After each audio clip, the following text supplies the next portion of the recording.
ప్రభు వాక్కులో మాత్రమే ఉంది. మన హృదయాలను, మన మనస్సులను సిద్ధపరచుకునే దేవుని వాక్యాన్ని విందాం, మన జీవితాన్ని సరి చేసుకుందాం, దేవుని యొక్క దీవెనలు పొందుకుందాం.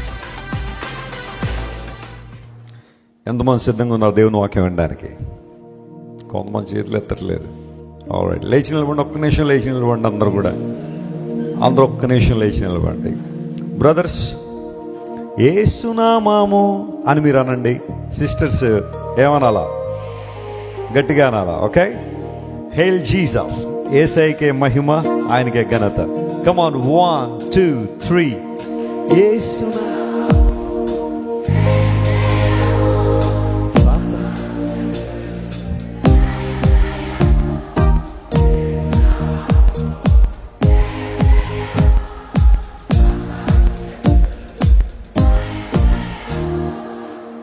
ఎవరు వాయిస్ గట్టిగా ఉంది చెప్పండి, పర్వాలేదు. ఎవరిదే? బ్రదర్స్ది. వండర్ఫుల్. నేను ఎప్పుడు బ్రదర్స్ పక్షానే ఉన్నాను అనుకుంటా. లేదు, ఈసారి మీరు బాగా పాడారు. 1 more time. కొంచెం బ్రదర్స్, కొంచెం టిఫిన్ చేసి వచ్చారా లేదా?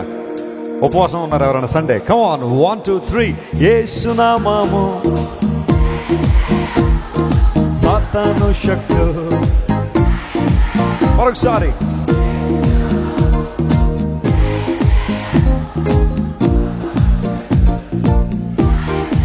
One more time.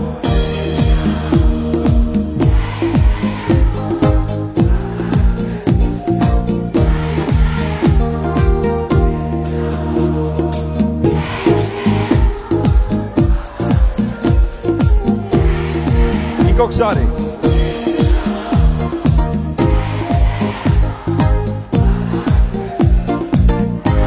అందరూ 2 చేతులు పైకెట్టి హల్లెలూయా, హోసన్నా, హల్లెలూయా, గ్లోరీ ఎవ్రీవన్, హల్లెలూయా, హోసన్నా, హల్లెలూయా, హల్లెలూయా, ఆమేన్. యేసునామము. అందరూ ప్రతి ఒక్కరు జై కొట్టాల. సాతాను శక్తి. యేసునామము సాతాను శక్తి. మరోసారి. యేసునామము సాతాను శక్తి. యేసునామము.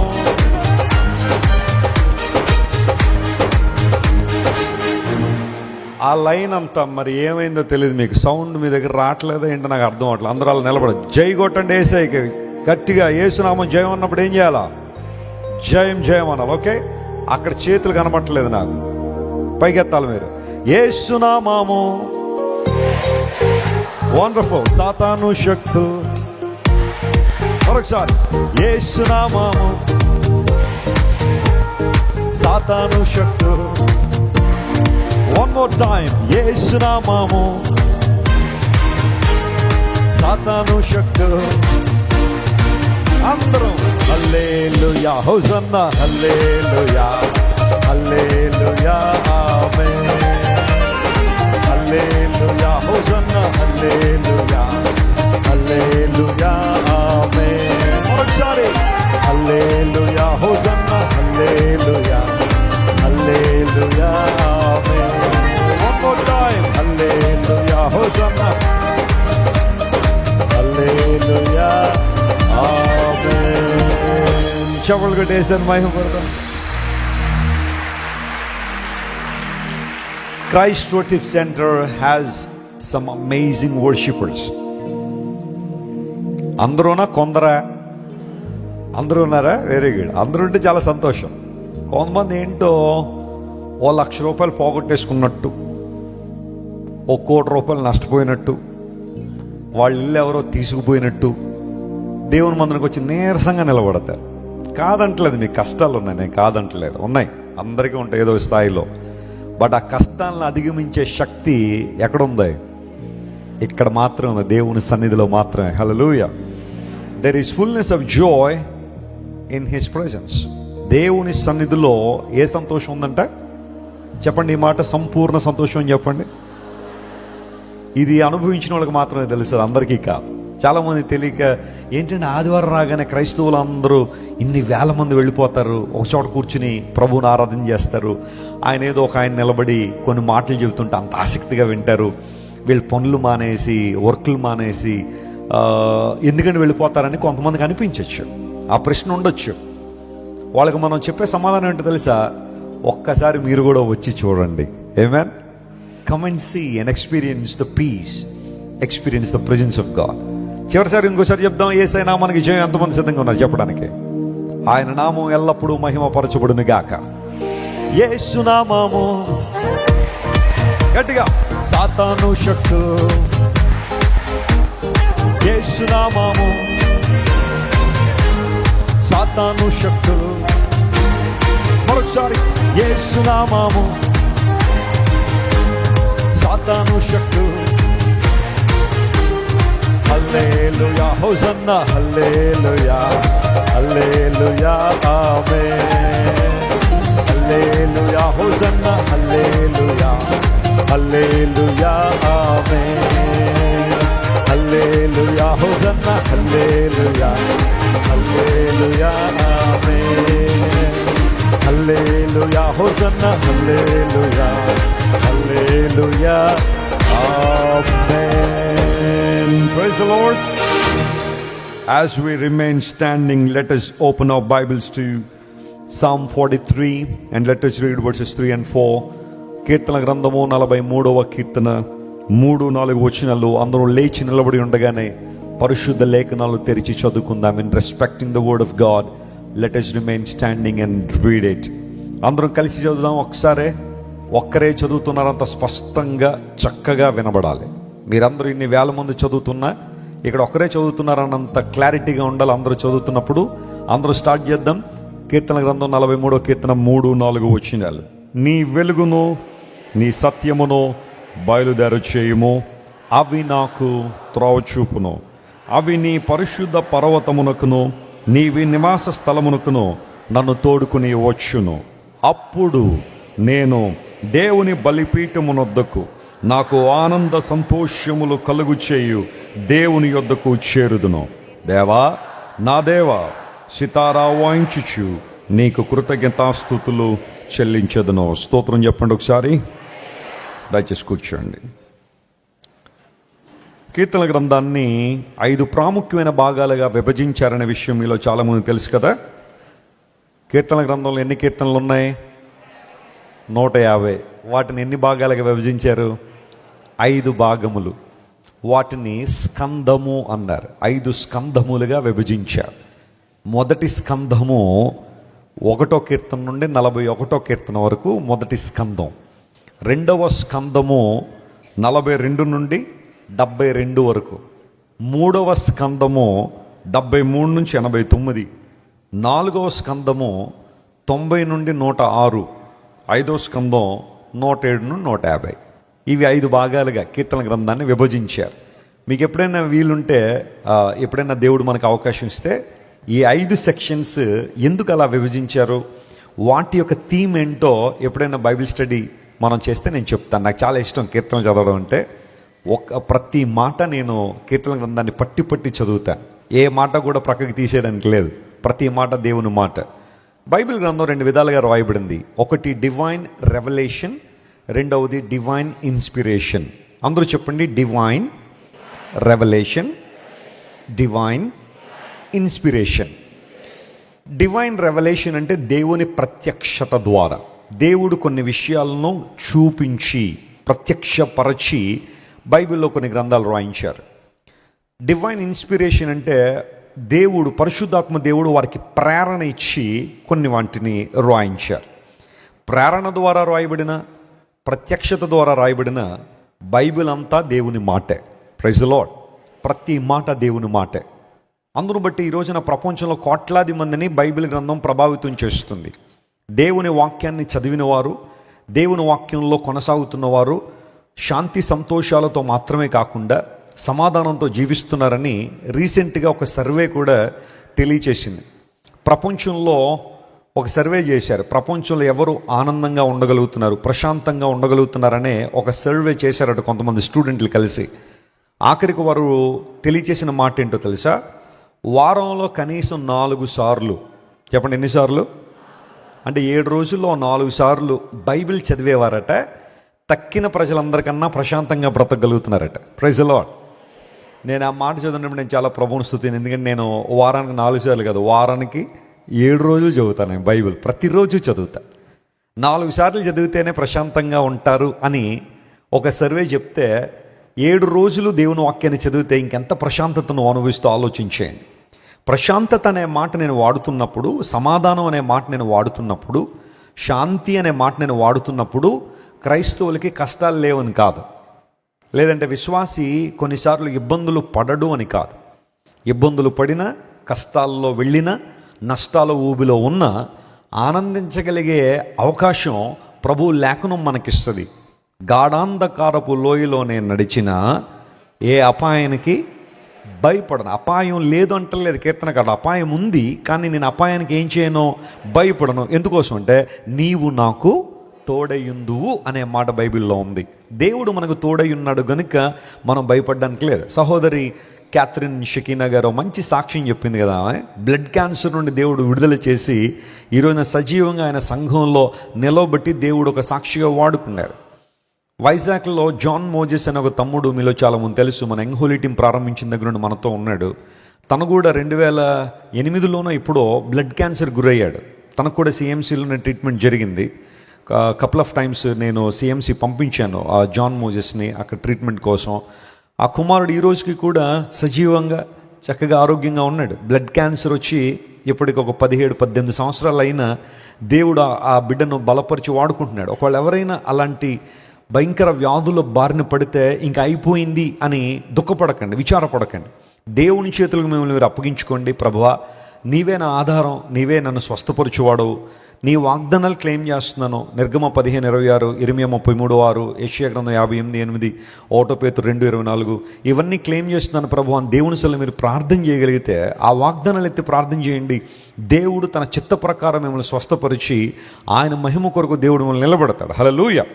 దేనికి చింతపడాల్సిన అవసరం లేదు. చివరి క్షణం వరకు దేవుని మీద విశ్వాసంతో, ఆయన మీద నమ్మకంతో మనం ఈ జీవిత యాత్రలో ముందుకు కొనసాగాల్సిందే. రక్షించబడిన వారి ఆత్మలు ఎప్పుడూ దేవుని చేతిలో సురక్షితంగానే ఉన్నాయి. Praise the lord. అయితే ఈ జీవన యాత్రలో మనకు కావలసిన ప్రతి అవసరాన్ని కూడా దేవుడు తీరుస్తున్నాడు. ఈ 42వ కీర్తన నుంచి 2వ సెక్షన్ ప్రారంభించబడింది. ప్రాముఖ్యంగా కోరహు కుమారుల యొక్క అనుభవాలు అక్కడ నుండి స్టార్ట్ అయినట్టుగా మనం చూస్తూ ఉంటాం. అయితే ఈ 43వ కీర్తన దగ్గరికి వచ్చేసరికి కీర్తనకారుడు ఏమంటున్నాడంటే, దేవా, నీ వెలుగును నీ సత్యాన్ని బయలుదేరజేయు, అవి నాకు త్రోవ చూపిస్తాయి. ఆ తర్వాత ఆయన మాట్లాడుతూ, నీ పరిశుద్ధ స్థలమునకును నీ నివాస స్థలమునకును అవి నన్ను తోడుకుని వస్తాయి అని చెబుతూ 4వ వచనం దగ్గరికి వచ్చేసరికి అంటాడు, అప్పుడు అనే మాట వాడాడు. అందరూ చెప్పండి ఒకసారి, అప్పుడు అనే మాట. మనం కూడా అప్పుడు అనే మాట కొన్నిసార్లు వాడతాం కదా. టీవీల్లో చాలా అడ్వర్టైజ్మెంట్లు వస్తూ ఉంటాయి, పేపర్లో కొన్ని యాడ్స్ వస్తూ ఉంటాయి. అందులో కొన్ని ఇలా ఉంటాయి, మా దగ్గర మా షాప్లో ఒక మిక్సీ కొనండి, అప్పుడు మీకు 20 వస్తువులు ఏం చేస్తాం, ఫ్రీగా ఇస్తాము. మనం 20 వస్తువులు అనగానే ఏమండి మనం వెళ్ళాల్సిందే, ఇంకా ఇంట్లో ఉండడానికి లేదు, మీరు పదండి త్వరగా. మనం ఆ మిక్సీ ఏం చేయాలా, కొనేయాలి. ఎందుకంటే ఈ 20 వస్తువులు మనకేమొచ్చేస్తున్నాయి, ఫ్రీగా వచ్చేస్తున్నాయి. అవి చిన్న చిన్న అక్షరాలతో రాస్తాడు ఎక్కడో క్రింద. అందులో మొదటి వస్తువు దువ్వెన, అది 5 రూపాయలు ఉంటుంది. ఆ తర్వాత ఇంకా అలా చిన్న చిన్నవేవో అలా సరిపెట్టేస్తారు. ఒక స్పూను, ఒక ఫోర్కు, ఆ తర్వాత ఒక పెన్ను, ఒక పెన్సిలు, అలా 20 వస్తువులు సరిపెట్టేస్తాడు. మనం ఆ మిక్సీని చూసి ఆ తర్వాత ఆ 20 వస్తువులు ఇస్తారని చెప్పి వెళ్తాం. ఎవరైనా ఆయన దగ్గరికి వెళ్ళి, సార్ ఈ 20 వస్తువులు ఫ్రీ అండి, అవును బాబు ఫ్రీయే, మరి అయితే ప్యాక్ చేసి ఇచ్చేయండి అంటే ఏమంటాడు ఆయన, ముందు నువ్వేం చేయాలి, మిక్సీ కొనాలి, అప్పుడు నీకేం చేస్తాం, ఈ వస్తువులు ఇస్తాం కదా.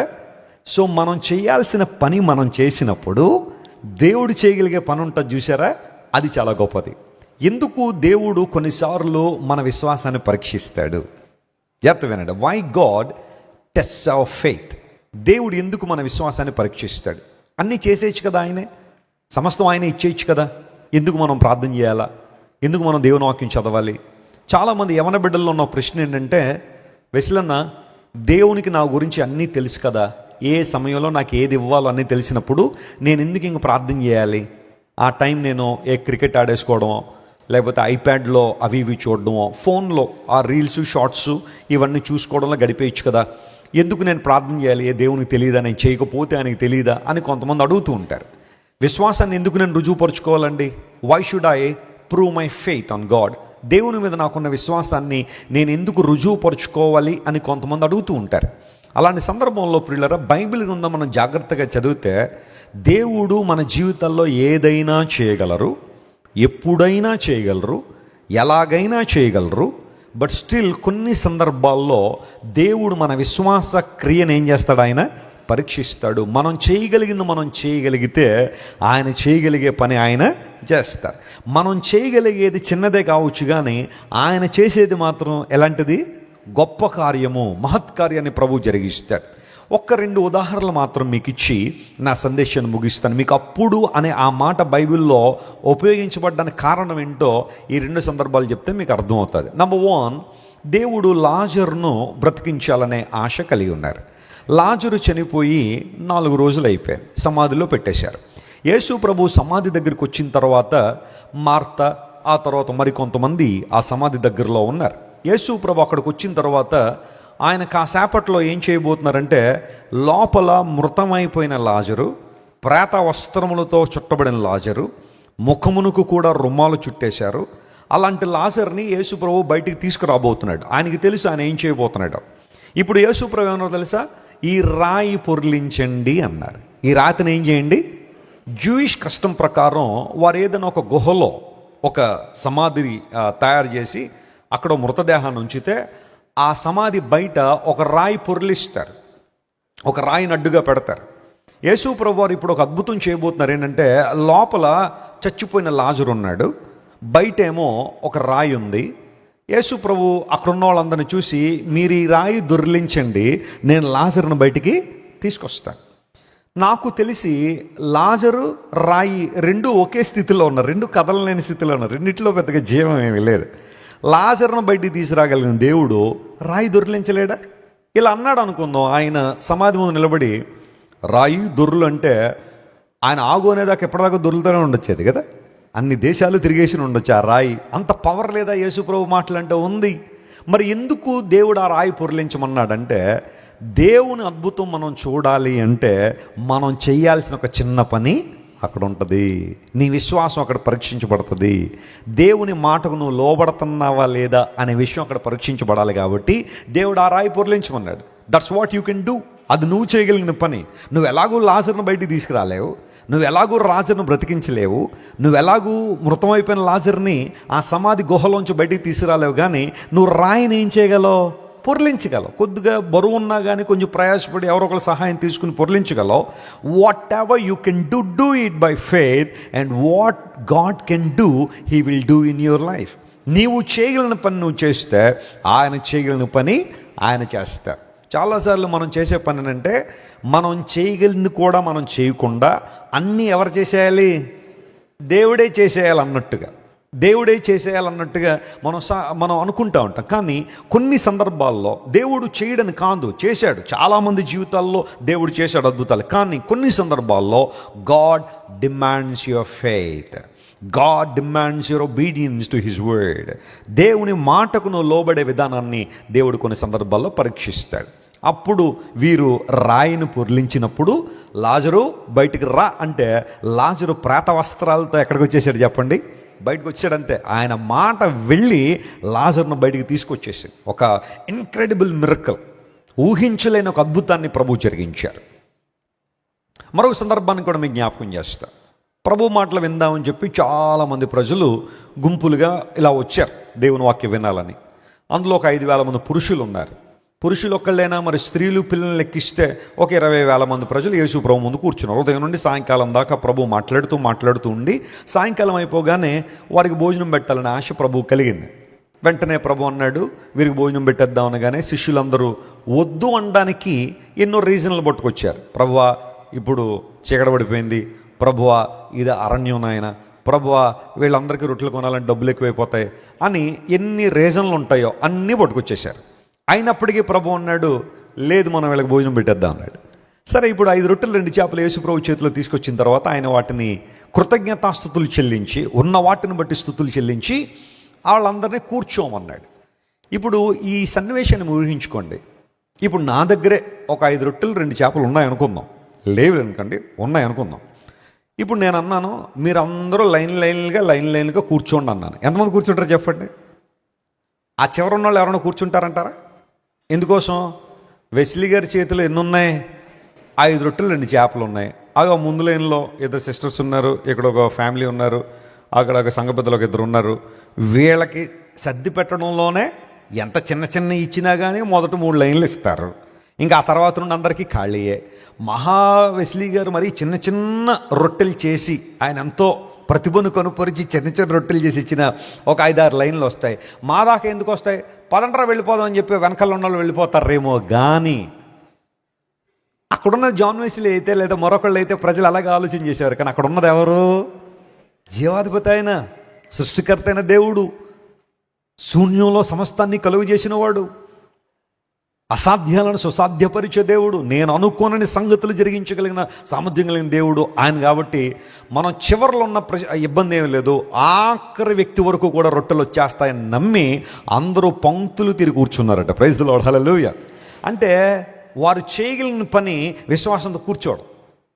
అక్కడ విశ్వాసం ఉన్నవాడే కూర్చుంటాడు ఆ గుంపులో, లేకపోతే కూర్చోడు. దేవుని యందు నమ్మికున్నవాడు మాత్రమే కూర్చుంటాడు, మిగతా వాళ్ళు కూర్చోరు.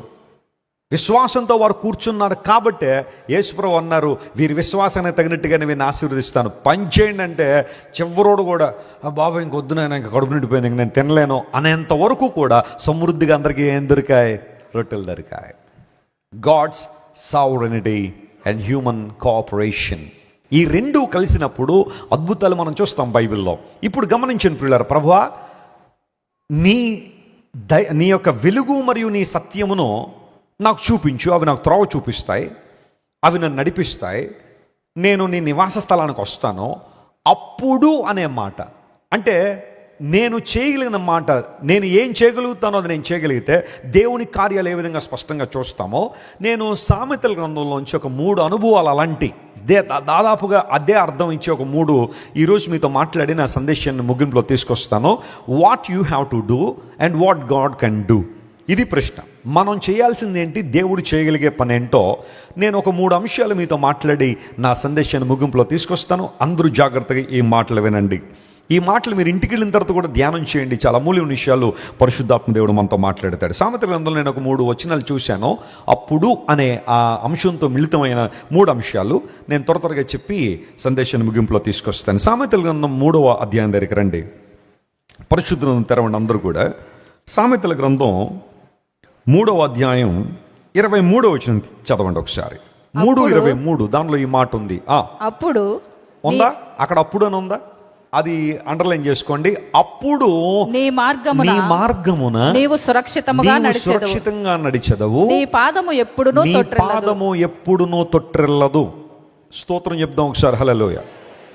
నేను మనస్ఫూర్తిగా అడుగుతున్నాను, మీరు కూడా మనస్ఫూర్తిగా ఆన్సర్ చెప్పండి. సురక్షితంగా ఉండాలని ఎంతమందికి ఉంది? అన్ని విషయాలు. Praise the lord. నేను ఎప్పుడైనా చెయ్యత్తమన్నప్పుడు ఈ కన్సెంట్ మీరు తెలియచేయడం అనేది, మీరు ఎవరికి చెప్తున్నారు ఆ కన్సెంట్? నాకు కాదు, దేవునితో అనమాట. ఓకే, అందుని బట్టి రెస్పాండ్ అవ్వండి, పర్లేదు. కొంతమంది మేము ఎందుకులేండి చేతులు ఎత్తడం, ఏం జరుగుద్దులేండి అన్నట్టుగా కూర్చుంటున్నారు. కానీ ఏదైనా ఒక ప్రశ్న అడిగినప్పుడు స్పందించండి, అది చాలా మంచి అలవాటు. సురక్షితంగా ఉండాలని అందరికీ ఆశ. బయటికి వెళ్ళేటప్పుడు మనందరూ ఏం చేస్తాం చెప్పండి? ప్రార్థన చేసుకున్నాం, ప్రభువా క్షేమంగా మమ్మల్ని మరల గృహానికి చేర్చండి. సురక్షితమైన అనుభవాలు. నీ పాదము ఎప్పుడునూ ఏమవ్వదో, తొట్టిల్లదో. You will never stumble. నీవు తొట్టిల్లవు అనే మాట. ఈ మాట మనకు చాలా ధైర్యాన్ని ఇస్తుంది కదా. నువ్వు ఎప్పుడూ తొట్టిల్లవు, నువ్వు ఎప్పుడూ సురక్షితంగానే ఉంటావు అని బైబిల్ చెప్పినప్పుడు, అప్పుడు అనగా ఏం చేసినప్పుడు అని కూడా ప్రశ్నించుకోవాలి కదా. ఇప్పుడు దానికి ఆన్సర్ రావాలంటే ఆ పై వచ్చిన ఒకసారి మనం చదవాలి. ఎప్పుడు మనం సురక్షితంగా ఉంటాము, ఎప్పుడు మన పాదము తొట్టిల్లదు, దేవుని కోసం స్థిరంగా నిలబడతాము, జీవితయాత్రలో స్తంబుల్ లేకుండా జీవిస్తాము, పడిపోకుండా బ్రతుకుతాము అని ప్రశ్నించుకుంటే ఆ పైన ఒక మాట ఉంది. ఆ మాటను కూడా 21వ వచనం నుండి చదువుతున్నాను చూడండి. నా కుమారుడా, లెస్సైన జ్ఞానమును, చూడండి, లెస్సైన జ్ఞానమును, వివేచనము భద్రము చేసుకొనుము. నువ్వేం చేసుకోవాలి? భద్రం చేసుకో. వాటిని నీ కన్నుల ఎదుట నుండి తొలగిపోనీయకుము. అవి నీకు జీవముగాను, అవి నీకు జీవాన్నిస్తాయి, నీ మెడకు అలంకారముగాను ఉండును. చెప్పండి స్త్రీలు, జాగ్రత్తగా వినండి. మీ మెడకు అలంకారముగా ఉంటాయంట. ఏంటవి? లెస్స అయిన జ్ఞానం. చెప్పండి ఆ మాట. లెస్స అయిన జ్ఞానం. ఇంగ్లీష్లో సౌండ్ విజ్డమ్ అన్నారు. Deeper knowledge and wisdom of God. దేవునికి సంబంధించిన జ్ఞానం. ఈ ప్రపంచంలో లెస్స అయిన జ్ఞానము అంటే అది ఎవరికి సంబంధించిన జ్ఞానం? అది దేవునికి సంబంధించిన జ్ఞానం. ఈ జ్ఞానాన్ని నువ్వు సంపాదించుకుంటే, ఈ జ్ఞానము నువ్వు భద్రం చేసుకుంటే నీ హృదయంలో, అవి నీ కన్నులు, అవి నీ జీవితానికి ఏమిస్తాయి? వెలుగునిస్తాయి, నీకు జీవాన్ని ఇస్తాయి. అంత మాత్రమే కాకుండా నీ మెడకు ఎలా ఉంటాయి? అలంకారంగా ఉంటాయి. స్త్రీలకు ప్రాముఖ్యంగా ఆభరణాల మీద మక్కువ ఎక్కువ ఉంటుంది. అందరూ కాదు అనుకోండి, కొంతమంది. నేను ఎప్పుడు చెప్పినా కొందరు అంటాను. అది చాలా సేఫ్ వర్డ్ అనమాట. ఓకే, అందరూ అనను నేను. కొందరు. అలంకారం మీద ఏముంటుంది చెప్పండి? కొంచెం శ్రద్ధ ఉంటుంది, లేదా ఆభరణాల మీద కొంతమందికి ఆకాంక్ష ఉంటుంది. బంగారం రేట్లు పెరిగాయి అనుకోండి, భర్త గురించి ఏమంటుంది తెలుసా? ఏమండి బంగారం పెరిగిపోతుందండి, కొంచెం కొని పెట్టేసుకుందామని చెప్పి కొనిపిస్తారు. తగ్గిందనుకోండి ఏం చేస్తారు? ఏమండి తగ్గిందటండి, కొంచెం కొనేసుకుందామండి అని అప్పుడు కొనిపించేవాళ్ళు కొంతమంది ఉంటారు. ఆభరణాలు, అలంకారం కొంతమందికి బాగా ఇష్టంగా ఉండొచ్చు. చక్కగా కనబడడంలో తప్పేమీ లేదు, మంచిగా సిద్ధపడడంలో తప్పేమీ లేదు. కానీ మరి ఓవర్ అయిపోతే కొంచెం ఇబ్బందులు వస్తాయి. అన్నెసెసరీ అట్రాక్షన్స్, మిమ్మల్ని అన్నెసరీ అట్రాక్షన్స్కి మీరు ఇతరులకు గురి చేస్తే రకరకాల ఇబ్బందులు వచ్చే పరిస్థితులు కూడా ఉంటాయి. కొంతమంది నాకే అన్నీ ఉన్నాయని చెప్పి అన్నీ తగిలించుకుని రోడ్డు మీదకి వస్తారు. అందరూ చూడాలని. చూడవలసిన వాళ్ళే చూస్తారు, ఆ తర్వాత చూడడానికి ఏమి ఉండవు. ఇక తెలుసా మీకు ఆ విషయం? అందరూ నన్ను చూడాలని చెప్పి ఉన్నవన్నీ వేసుకుని రోడ్డు మీదకి వచ్చారనుకోండి, అంటే మీ చుట్టూ ఎవరైనా సెక్యూరిటీ ఉంటే పర్వాలేదు, లేకుండా మీరు ఒక్కరే కనుక రోడ్డు మీద నడుస్తున్నారు అనుకోండి, చూడవలసిన వాళ్ళు చూస్తే తర్వాత చూడడానికి ఇంకా ఏమీ ఉండవు. అందును బట్టి ఏమన్నా మీకుంటే తగు మాత్రం వేసుకుని మిగతా చక్కగా లాకర్లోనో లేదా మీ ఇంట్లో ఏదైనా సేఫ్ ప్లేస్ ఉంటే అక్కడ పెట్టుకోండి, ఇబ్బంది ఏమీ లేదు. కొన్ని వివాహాలకు వెళ్తూ ఉంటాను నేను, ఇంకా అక్కడ చూడాలి, అక్కడున్న లైట్ల కన్నా ఆ ఆభరణాలు ఎక్కువ మెరుస్తున్నాయి అనిపిస్తుంది. ఇంకా ఆ టైం అనమాట. అప్పుడప్పుడు అనిపి ఇవన్నీ వాళ్ళయ్యానా లేకపోతే పూర్తి చేయండి అంటే కొంతమంది ఇలా చేస్తారట. నాకు తెలియదు నిజంగా చేస్తారో లేదు, కానీ ఎవరి దగ్గర అడిగి ఏం చేస్తారట? వేసుకుంటారట. అందును బట్టి అలాంటివి చూస్తూ ఉంటే వామ్మో మొత్తం భారతదేశంలో ఉన్న బంగారం అంతా ఎక్కడ ఉందా అని అనిపించే వివాహాలు చాలా ఉన్నాయి, జరుగుతూ ఉంటాయి. ఆ రోజు చాలా ఘనంగా చక్కగా కనబడాలనే ఆలోచన కొంతమందికి. మన భారతదేశంలో ఒక రాజకీయవేత్త కూతురు పెళ్లి జరిగింది. అంటే నేను పరిశీలనగా వీటికన్నింటి గురించి చదవను, కానీ వార్తల్లో వస్తే ఎప్పుడైనా అలా పేపర్లో చూస్తూ ఉంటాను, హెడ్లైన్స్ చదువుతూ ఉంటే ఆమె ఆ రోజు అవుట్ఫిట్కి 110 కోట్ల రూపాయలు ఖర్చు పెట్టారట. చెప్పండి ఎంత? 110. పెళ్లి కూతురు ఆ రోజు సిద్ధపడడానికి వేసుకున్న బట్టలు, ఆభరణాల ఖరీదు 110 కోట్ల రూపాయలు. 95 కోట్లేమో ఆభరణాలు, 15 కోట్లు ఆమె వేసుకున్న వస్త్రం.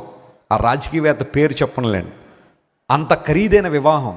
వారి వెడ్డింగ్ కార్డే వీడియో వెడ్డింగ్ కార్డు. ఇలా కార్డు ఓపెన్ చేయగానే వీడియో ఇన్విటేషన్ ఉంటుంది అనమాట. మీరు ఊహించవచ్చు, పెళ్లి కూతురు బట్టలు ఆభరణాలు 110 కోట్లు అంటే వివాహం ఎంత ఘనంగా జరిగి ఉంటుందో. చాలా చాలా ఘనంగా చేశారు. అయితే నిజమైన అలంకారం గురించి బైబిల్ చెబుతా ఉంది. అదేంటో తెలుసా? జ్ఞానాన్ని కలిగి ఉండడం నిజమైన అలంకారం. ప్రతి స్త్రీ దైవికమైన జ్ఞానాన్ని కలిగి ఉండాలి. ప్రతి పురుషుడు దైవికమైన జ్ఞానాన్ని కలిగి ఉన్నప్పుడు అదే మనిషికి నిజమైన అలంకారం, అదే నిజమైన మనిషికి సౌందర్యం. లెస్సైన జ్ఞానమును మీరు భద్రం చేసుకోండి.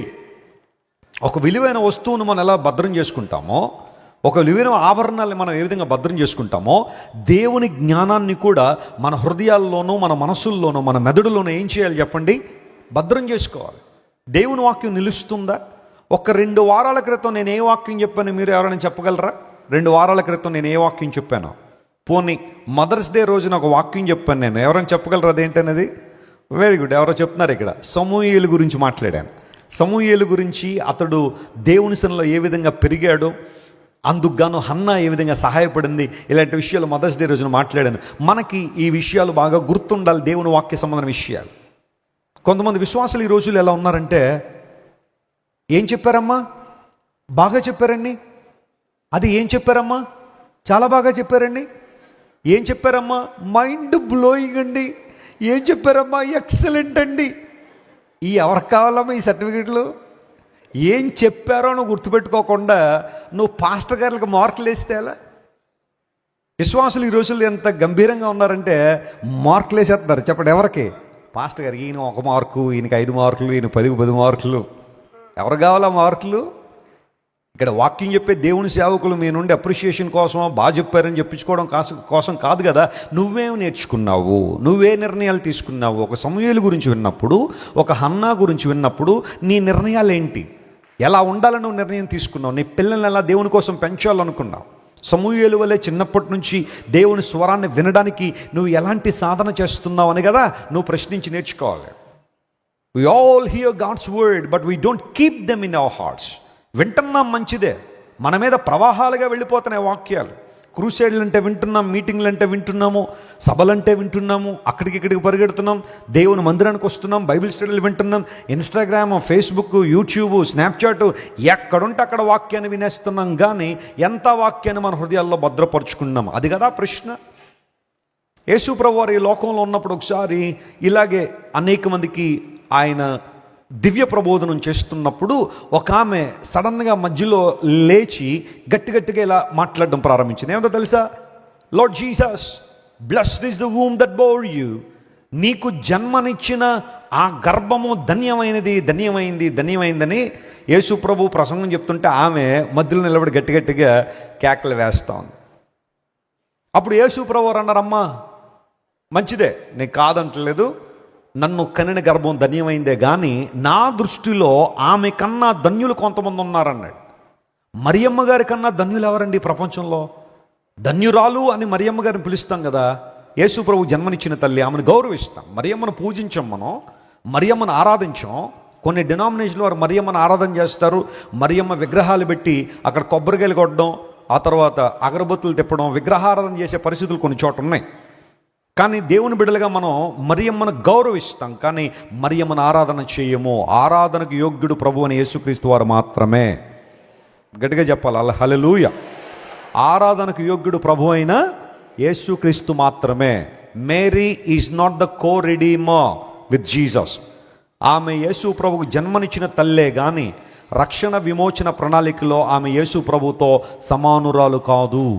యేసు ప్రభు దేవుడు అనే మాట గుర్తుపెట్టుకోవాలి. సో చాలామంది ఇలాంటి పరిస్థితుల్లో ఉన్నప్పుడు మరియమ్మ ధన్యురాలే కాదంటలేదు, కానీ నా దృష్టిలో ఆమె కంటే ధన్యులు కొంతమంది ఉన్నారు. ఎవరు ప్రభు అంటే యేసు ప్రభు వారు అన్నారు, నా వాక్యమును విని దానిని గైకొనువారు మరి ధన్యులు. స్తోత్రం చెప్పండి హల్లెలూయా. నా వాక్యమును విని దాన్ని ఏం చేయాలట? గైకొనువారు మరి ధన్యులు. లూకాసు వార్త 11:28 మాట ఉంటుంది, ఇంటికి వెళ్ళి చదవండి. నా మాటను గైకొనేవాడు ధన్యుడు. అంటే లెస్సైన జ్ఞానము, దేవుని మాటను మన హృదయాల్లో భద్రం చేసుకునే అనుభవాలుగా మనం ఉండాలి. అందరూ నా వైపు చూడండి ఒకసారి. దేవుని వాక్యం ఎక్కడెక్కడ ఉండాలి? నంబర్ 1, దేవుని వాక్యం మన హృదయంలో ఉండాలి. అందరూ చెప్పండి, నేను చెప్పినట్టు చెప్పండి. దేవుని వాక్యం ఎక్కడ ఉండాలా? మన హృదయాల్లో ఉండాలి. We need to keep God's word in our hearts. రెండవది, దేవుని వాక్యం మన చేతుల్లో ఉండాలి. చెప్పండి, ఎక్కడ ఉండాలా? చేతుల్లో ఉండాలి. అంటే దేవుని వాక్యాన్ని మనం కలిగి ఉండాలి, దేవుని వాక్యాన్ని చేత పట్టుకోవాలి. దేవుని మందిరానికి వచ్చేటప్పుడు నువ్వు మందిరానికి వస్తున్నావని అందరికీ తెలియాలి. అంతేగాని ఇంట్లోంచి నువ్వు బయటకు వచ్చిన తర్వాత ఒట్టి చేతులతో వచ్చేస్తుంటే నువ్వు మందిరానికి వెళ్తున్నావో, సినిమా హాల్కి వెళ్తున్నావో, స్నేహితులతో వెళ్తున్నావో, వనభోజనాలకు వెళ్తున్నావో తెలియదు కదా. దేవుని మందిరం ఆదివారం అనగానే దేవుని గ్రంథాన్ని పట్టుకుని రావాలి దేవుని మందిరానికి. Let people know that you are a Christian carrying the Bible with your hand. నీ చేతిలో బైబిల్ ఉంది అనే విషయం తెలియడం తప్పేంగా. దేవుని వాక్యాన్ని కలిగి ఉండడం మనందరికీ ప్రయోజనకరమేగా, నష్టమేం కాదు. అసభ్యకరమైన వస్తువులు, అసభ్యకరమైన సాహిత్యం, అసభ్యకరమైన పుస్తకాలు చేతుల్లో ఉంటే సిగ్గుపడు. వాటికి సిగ్గుపడాలి, కానీ దేవుని వాక్యం పట్టుకోవడం సిగ్గుపడాల్సిన అవసరం లేదు. ఎందుకోసం తెలుసా? ప్రపంచంలో గ్రంథ రాజ్యము అని పిలవాలంటే అది కేవలం బైబిల్ మాత్రమే పిలుస్తాం. దేవుని నామమున స్తోత్రం కలుగును గాక. The Bible is the king of all books in the world. ప్రపంచంలో గ్రంథ రాజ్యము పరిశుద్ధ గ్రంథం. ఈ గ్రంథాన్ని కలిగి ఉండడానికి, గ్రంథాన్ని చేత పట్టుకోవడానికి మనలో ఏ ఒక్కరు కూడా సిగ్గుపడాల్సిన అవసరం లేదు. దేవుని వాక్యం మన మనసుల్లో ఉండాలి, దేవుని వాక్యం మన చేతిలో ఉండాలి. మూడో, దేవుని వాక్యం మన నోటిలో ఉండాలి. చెప్పండి, ఏం చేయాలా? అంటే నోట్లో ఉండడం అంటే అర్థం ఏంటి? రోజుకో పేపర్ తినేమనా? దేవుని వాక్యం మాట్లాడాలా. సందర్భం దొరికిన ప్రతిసారి దేవుని వాక్యాన్ని ఏం చేయాలి? మాట్లాడాలి. You need to pronounce God's word as it is written in the Bible. Bible గ్రంథంలో రాయబడిన ఆ మాటలను ఉచ్చరించడం ద్వారా, పలకడం ద్వారా అద్భుతాలు జరుగుతాయి, ఆశ్చర్యకారాలు జరుగుతాయి. దేవుని వాక్యం పలుకుట తోడ వెలుగు వస్తుందని రాయబడింది. చీకటి నింపబడిన సామ్రాజ్యంలో, చీకటి నింపబడిన రాజ్యంలో, చీకటి నిండిన గృహాల్లో, చీకటి నిండిన హృదయాల్లో వాక్యం ప్రకటిస్తే, దేవుని వాక్యం మాట్లాడితే అక్కడేం వస్తుంది? వెలుగు వస్తుంది. అందును బట్టి మీ మాటల్లో ఎక్కువగా దేవుని మాటలు ఉండేలా చూడండి. సరసోక్తులు కానీ, బూతు మాటలు కానీ, వ్యర్థమైన మాటలు కానీ, నెగిటివ్ వర్డ్స్ కానీ. కొంతమంది నోరు ధరిస్తే నెగిటివిటీ. అంటే ఒక మాటలో చెప్పాలంటే కొన్నిసార్లు వర్షాలు వస్తాయి చూడండి, కుంభ వర్షాల్లాగా. అలాగే కొంతమంది నోట్లో నుండి నెగిటివిటీని కృమ్మరిస్తారన్నమాట. ఏమండి, ఫీవర్ వచ్చిందండి. వచ్చిందా? మొన్నే ఒక ఆవిడకి అలాగ వచ్చి చచ్చిపోయింది, నిన్నే దినమైంది అనగానే ఇంకా ఆవిడకి ఏం బయలుదేరుతుంది? ఇక భయం. అవునా, చచ్చిపోయిందా? ఈ మాట చెప్పలేవా నువ్వు? యేసుప్రభు స్వస్థపరుస్తారమ్మా, ప్రార్థన చేసుకో, నేను కూడా ప్రార్థన చేస్తాను అనే మాట చెప్తే ఏం పోద్ది? మాట్లాడితే నెగిటివిటీ. ఉద్యోగం రాలేదని అంటే నీలాంటి వాళ్ళకి ఎందుకు వస్తుందిరా? రాదో, నువ్వు నీ జాతకం బాగాలేదు. ఈ నెగిటివిటీ తప్ప ఇంకేం మాట్లాడవా నువ్వు? ఒక హోప్ ఇవ్వవా నువ్వు ఎవరికి? దేవుని మాటలు మాట్లాడని ఆలోచన ఉండదా నీకు? విశ్వాసంతో మాట్లాడని ఆలోచన ఉండదా? ప్రతిసారి నెగిటివిటీ, ప్రతిసారి మరణం, ప్రతిసారి నాశనం, ప్రతిసారి పతనం, ఇదే మాట్లాడడం తప్ప జీవము, నిలబెట్టబడ్డం, దేవుడు నిలబెడతాడు, ప్రభు బలపరుస్తాడు అనే ఈ మాటలు ఎందుకు రావట్లేదు నీ నోట్లోంచి? We need to keep God's word in our hearts, we need to keep God's word in our hands, and we need to keep God's word in our mouths. మన మాటల్లో దేవుని మాటలు ఉండాలి. అందులో బట్టి మీరు ఎప్పుడైనా ప్రార్థన చేసే అవకాశం ఉందా? 2 లేదా 3 రెఫరెన్స్లైనా అందులో కోట్ చేయండి. ఆ ప్రార్థనలో సొంత మాటలు కాకుండా దేవుని వాక్యానుసారంగా ప్రార్థన చేయండి. వాగ్దానాలు ఎత్తి ప్రార్థన చేయండి. అవకాశం ఉంటే దేవుని వాక్యాన్ని బైహార్ట్ చేయండి. వాగ్దానాలు చిన్న చిన్న కార్డుల మీద రాసుకోండి. వాటిని మీ హ్యాండ్ బ్యాగ్స్లో, మీ వాలెట్స్లో, మీ బ్యాగ్స్లో ఉంచుకుని అవకాశం దొరికినప్పుడల్లా వాటిని బైహార్ట్ చేయండి. అప్పుడు నీ హృదయము నిండి ఉన్న దాన్ని బట్టి నీ నోరేం చేస్తుంది? మాట్లాడుతుంది. నీ హృదయాన్ని దేవుని వాక్యంతో నింపేసుకుంటే నీ మాటల్లో కూడా ఏమొచ్చేస్తుంది? దేవుని మాటలే వస్తాయి. Try this. యవన బిడ్డలు నేను చెప్తున్నా, మీరు నిజంగా సక్సెస్ సాధించాలంటే, ఉన్నతమైన స్థితికి రావాలంటే దేవుని వాక్యాన్ని ఉచ్చరించండి. The more you pronounce God's word, the more blessings you receive. లెస్స అయిన జ్ఞానమును భద్రం చేసుకోండి. యేసు క్రీస్తు ప్రభు లేఖనాల్లో, దేవుని వాక్యములో లెస్స అయిన జ్ఞానం ఉంది. హల్లెలూయా. బైబిల్లో సొలొమోను గురించి ఎంతమందికి తెలుసు? మీకు చాలామంది తెలుసు కదా. వండర్ఫుల్. ఆయన ఏమి రాశాడు బైబిల్లో?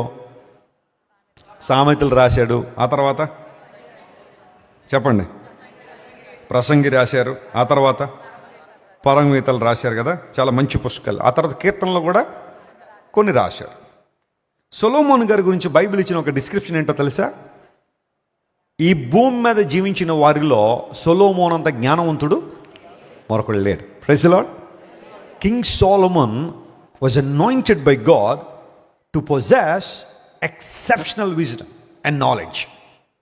ఆ కాలంలో ఐగుప్తీల జ్ఞానము కంటే, తూర్పు దేశస్థుల జ్ఞానుల జ్ఞానము కంటే సొలొమోను గారికి దేవుడు ఏమి ఇచ్చాడట? జ్ఞానం ఇచ్చాడు. మనందరికీ తెలుసు కదా, సొలొమోన్ని దేవుడు అడిగాడు, బాబు ఏం కావాలని అడిగితే, ప్రభువా ఇంత మంచి ఆఫర్ ఇచ్చావు, ఇంకేం కావాలా? నేను ఒక అమ్మాయి మీద మనసు పడ్డాను, కొంచెం మా ఇద్దరికి లైను క్లియర్ చేసాయి అని అడిగాడా? కొంతమంది ఈ రోజుల్లో ఆఫర్ ఇవ్వాలే కానీ ఇప్పుడు అదే కోరుకోవడం కదా. మా అమ్మ మా నాన్న ఒప్పుకోవట్లేదు, కొంచెం వాళ్ళిద్దరు ఒప్పుకునేలాగా సహాయం చేయి. సేవకులు ఒప్పుకోవట్లేదు అస్సలు. మా పేరెంట్స్ నన్ను కన్విన్స్ చేసిన సేవకులు ఒప్పుకోవట్లేదు, వాళ్ళు మనసు మార్చు, లేకపోతే నాకు అది కావాలి ఇది కావాలి అని రకరకాలు. కొన్ని సంస్థలు ఉన్నాయి, నీ చివరి కోరికను ఏం చేస్తారంటే వాళ్ళు మేక్ ఏ విష్. తెలుసా మీకు ఆ సంస్థలు? ఎవరైనా తీవ్రమైన అనారోగ్యాల్లో ఉన్నవారికి దగ్గరికి వెళ్ళి మీ చివరి కోరిక ఏంటి అది తీర్చడానికి ప్రయత్నం చేస్తారు. మొన్న ఒక ఆయన ఎవరు అడిగారు, బాగా తీవ్రమైన అనారోగ్యంతో ఉన్నాడు, ఇంక నేడో రేపో అన్నట్టుగా ఉంటే వెళ్ళి అడిగారు, ఏం కావాలి బాబు అంటే, నేను సినిమా యాక్టర్ని కలవాలనుకున్నాను అన్నాడు. అంటే ఇంకా చనిపోయేటప్పుడు కూడా ఇంకా కొంతమందికి ఆ పిచ్చి వదలదన్నమాట. ఆయన కలవాలంటే వీళ్ళు వెళ్ళి ఆయనతో మాట్లాడి, ఇంక చచ్చిపోయేటప్పుడు ఇంక మిమ్మల్ని చూసి చచ్చిపోతారట, అందులో బట్టి కొంచెం మీరు పర్మిషన్ ఇస్తే తీసుకొస్తామనగానే మోసుకొచ్చారు. ఆయన చూసి డామ్ముని పడిపోయి చచ్చిపోయాడు. బాధే, కానీ ఇంక చివరిలో అతను చూసి చచ్చిపోయాడని ఒక బాధ అయితే ఖచ్చితంగా ఉంటుంది అనుకోండి. చనిపోయాడు. మేక్ ఏ విష్, లాస్ట్ నీ చివరి కోరిక ఏంటి? మొన్న ఒక అబ్బాయిని అడిగారు, బాబు ఏంటా నీ చివరి కోరిక? నేను ఐపీఎస్ ఆఫీసర్ని అవ్వాలి అనే కోరిక ఉంది, కానీ అది నెరవేర్చబట్టలేదు, నేను చచ్చిపోతున్నానంటే వెంటనే ఆయనకి పోలీస్ డ్రెస్ వేసి ఒక ఐపీఎస్ ఆఫీసర్ తీసుకొచ్చి ఆ కుర్చీలో అతను కూర్చోబెట్టి ఒక రోజంతా నువ్వు ఐపీఎస్ ఆఫీసర్ అని చెప్పి ఆయనతో కొంచెం సంతకాలు తీసుకుని కొంచెం అలా ప్రిటెండ్ చేశారన్నమాట. ఏదో ఒక ఆనందం. Solomon got an opportunity from God to choose something from the Lord. నీకేం కావాలి? ఒకవేళ ఈ రాత్రి దేవుడు మీకు కనబడి అదే ఆఫర్ ఇస్తే మీరు ఏం కోరుకుంటారు? చెప్పమని అడగట్లేదు, కానీ ఒకసారి మీ ఆలోచనకి వదిలేస్తున్నాను. ఏం కావాలని కోరుకుంటారు? Solomon wanted wisdom and knowledge. దేవా, ఎంతమంది గొప్ప ప్రజలను పరిపాలించడానికి కావాల్సిన వివేచన, జ్ఞానము నాకు దయచేయమని అడిగాడు. అది దేవునికి చాలా అంగీకారం యోగ్యమైంది. నువ్వు ఐశ్వర్యాన్ని అడగలేదు, ధనధాన్యాలు అడగలేదు, శత్రువుల ప్రాణాన్ని కూడా నువ్వు అడగలేదు, జ్ఞానాన్ని అడిగావు. కాబట్టి తీసుకో సోలొమన్, నీలాంటోడు ఇంకోడు ఉండడు అన్నాడు అంతే దేవుడు. God is revocable in his gifts. దేవుడు ఒక బహుమానం ఇస్తే కొన్ని సందర్భాల్లో మరలా దాన్ని ఏం చేయడంటే వెనక్కి తీసుకోవడం. అన్ని సందర్భాల్లోనే అలా జరుగుతుందని అంటలేదు, కానీ సోలొమన్కి దేవుడు ఎందుకు ఆ విశేషమైన జ్ఞానాన్ని ఇచ్చేసాడు. ఆ జ్ఞానంతో సోలొమన్ గారు 3000 సామెతలు రాశారంట. చెప్పండి, ఎన్ని సామెతలు? Wow, that is amazing. 3000 Proverbs. ఈ సామెతలు ఏదో కాలక్షేపం కోసం రాసిన సామెతలు కాదు, చాలా జ్ఞానంతో కూడిన సామెతలు. మీరు అందులో చాలా మట్టుకు సామెతలు అందులో రాయబడ్డాయి. ఆ తర్వాత కాలంలో ఆ మాటలన్నీ కూడా కంపైల్ చేయబడినప్పుడు అవన్నీ కూడా సామెతల గ్రంథంలో ఉంచారు. ఎంత బాగుంటుందంటే సామెతల గ్రంథం మీరు చదువుతుంటే ప్రతి మాట బంగారు మాటే, ఏది ప్రక్కకి తీసేయడానికి లేదు. ప్రతి మాట నీ జీవితానికి, నీ ఆధ్యాత్మిక వికాసానికి, నీ మనోవికాసానికి, శారీరకమైన అభివృద్ధికి కూడా ఈ సామెతల గ్రంథం ఉపయోగపడుతుంది. ఆ తర్వాత 1005 కీర్తనలు రాశాడట ఆయన. అంటే 1005 సాంగ్స్ 1005 కీర్తనలు రాశాడు. పోనీ అక్కడితో ఆగిపోయాడంటే ఆ వ్యక్తి భూమి మీద ఉన్న అన్ని విషయాల గురించి రాసేసాడు. ఇది ఎప్పుడు జరిగింది అంటే సుమారుగా చెబుతున్నాను, క్రీస్తు పూర్వం 1000 సంవత్సరంలో, BC 1000లో దగ్గర లేదా 950 టైంలో సొలొమోన్ గారు ఇవన్నీ రాస్తే ఈనాటికి కూడా బహుశా అవన్నీ కూడా అనేక మందికి మార్గదర్శకంగా స్ఫూర్తిగా ఉన్నాయి. ఇక్కడ చదువుకున్న వాళ్ళు చాలామంది ఉన్నారు. 2 ప్రశ్నలు అడుగుతాను, చెప్పండి. ఇక్కడ జువాలజీ చదివిన వాళ్ళు ఎవరున్నారు చెప్పండి. జువాలజీ జంతు శాస్త్రం అండి ఉన్నారు కదా? ఏమో ఏ ప్రశ్న అడుగుతారు వెజ్లీ గారు, భయం. ఓకే, జంతు శాస్త్ర పితామహుడు ఎవరో చెప్పగలరా? Who is the father of zoology? Very good. ఎవరు ఆ సిస్టర్? ఎవరు? బహుమానం ఇస్తాను, వెళ్ళేటప్పుడు కలవండి.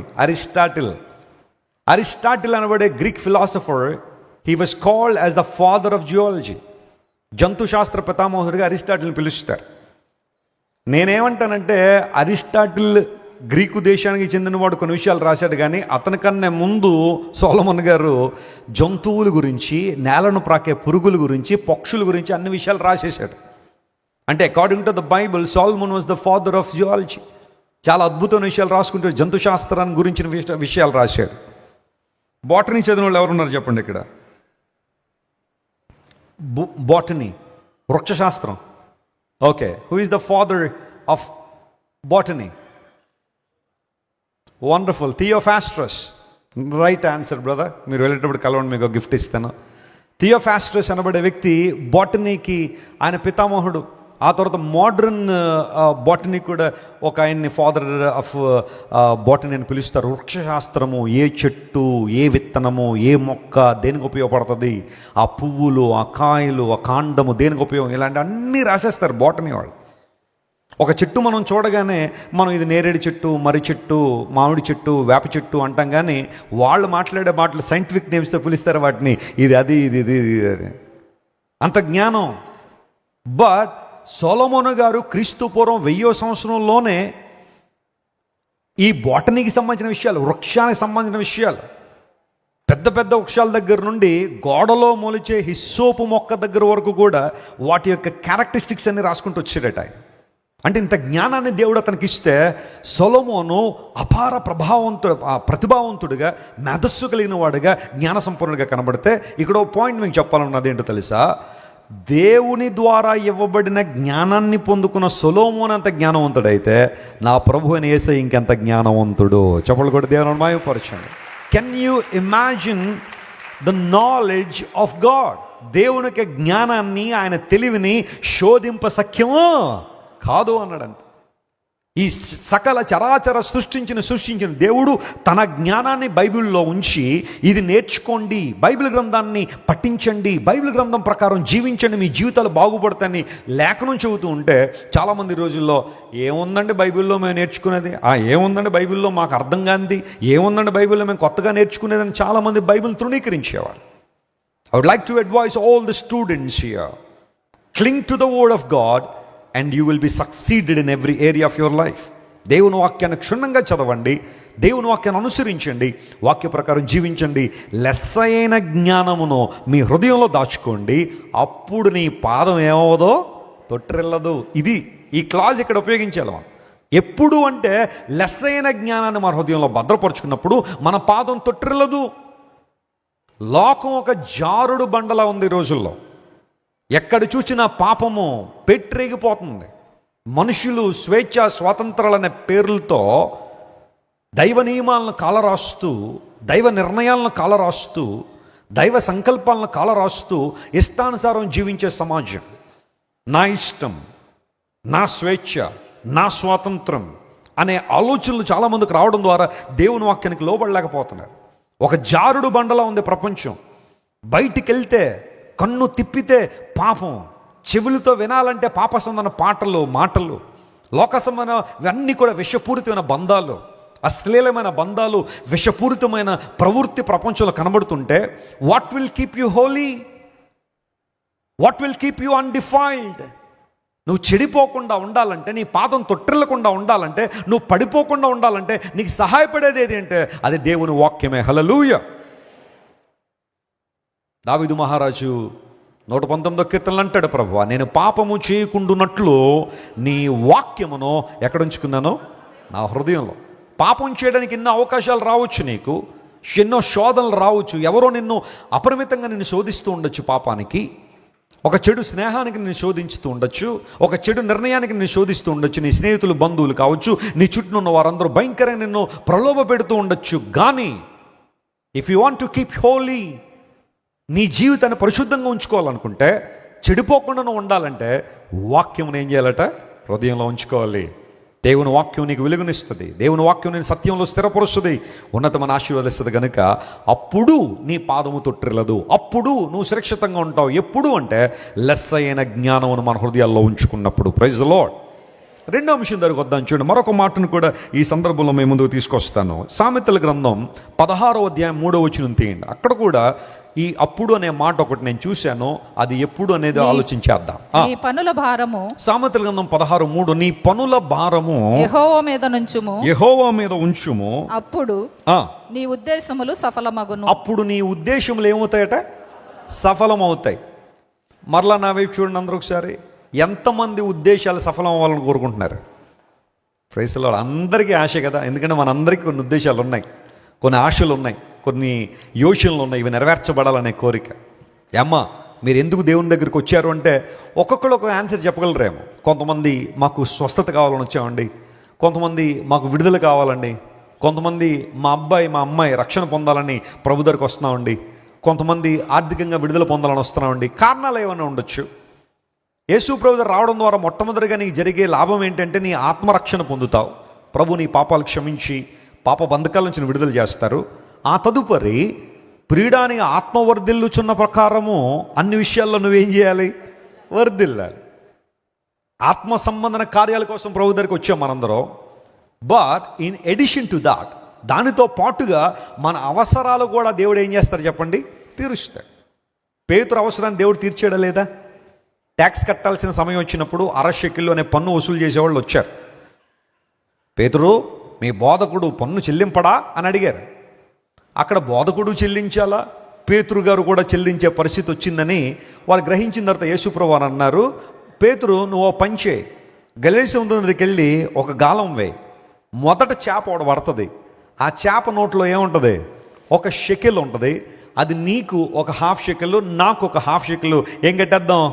ట్యాక్స్ కట్టేద్దాం. అనగానే పేతురు వెళ్ళాడు, ప్రభువు చెప్పినట్టుగానే గాలం వేశాడు, చేప పడింది. చేప పడగానే దాని నోట్లో ఏముంది? షెకెల్ ఉంది. దేవుడు పేతురు అవసరాన్ని తీర్చేశాడు. యేసు ప్రభు మరణాన్ని జయించి తిరిగి లేచిన తర్వాత కూడా పేతురు మరియు తక్కిన శిష్యులు గలిలయ సముద్రం దగ్గరికి మరలా చేపలు పడ్డానికి వచ్చారు. వారు పూర్తిగా మరలా వెనక్కి వెళ్ళిపోయారని కొంతమంది వాదిస్తుంటే, లేదు ఆ రోజుకి ఏదో వారికి ఒక అవకాశం ఉండి, ఒక అవసరత ఉండి చేపలు పట్టుకోవడానికి వెళ్ళారని మరికొంతమంది బైబిల్ పండితులు ఒక ఆలోచన కలిగి ఉన్నప్పటికీ, అయితే ప్రభు వారిని వెతుక్కుంటూ వెళ్ళాడు. వెళ్ళిన తర్వాత పేతురు ప్రయాసపడ్డాడు, చేపలు దొరకలేదు. ఆ సందర్భంలో ప్రభువారు చెప్పినట్టుగా వల వేయగానే ఆ వలలో ఎన్ని చేపలు పడ్డాయి అని ఉంది? 153 చేపలతో, అది కూడా గొప్ప చేపలని బైబిల్లో రాయబడింది. 153 గొప్ప చేపలతో ఆ వల నింపబడితే దాన్ని లాగడానికి వారు బహుగా ప్రయాసపడి ఉండొచ్చు. అలాంటి సంఘటన ఒకటి పేతురు జీవితంలో ప్రారంభంలో జరిగింది. గలిలయ సముద్రంలో యేసు ప్రభు ప్రజలందరితో మాట్లాడడానికి పేతురు తన దోణిని ఇస్తే, వెళ్ళేటప్పుడు ఆ దోణిని నింపి వెళ్ళాడా? పేతురు చాలా థ్యాంక్స్ అయ్యా అని ఒక మాట చెప్పేసి వెళ్ళిపోయాడు యేసు ప్రభు. కొన్నిసార్లు మనం మాటలు చెప్పడానికి చాలా ఇష్టపడతాం, పెద్ద సహాయం తీసుకుంటాం ఎవరి దగ్గర అయినా, వెంటనే థ్యాంక్ యూ బ్రదర్ అని చెప్పి వెళ్ళిపోతాం, మళ్ళీ అడ్రస్ దొరకం మనం. కొన్నిసార్లు అవకాశం వచ్చిన తర్వాత కూడా వారికి మేలు చేద్దామని అవకాశం వచ్చినా కానీ మేలు చేయం. ఎందుకంటే అప్పుడు వాళ్ళు చేశారండి, దేవుడు గాడ్ బ్లెస్డ్ దెమ్మండి, దేవుడు వారిని దీవించేశాడండి, నేను మళ్ళీ చేయాల్సిన అవసరం ఏంటని చెప్పి తప్పించుకుంటారు.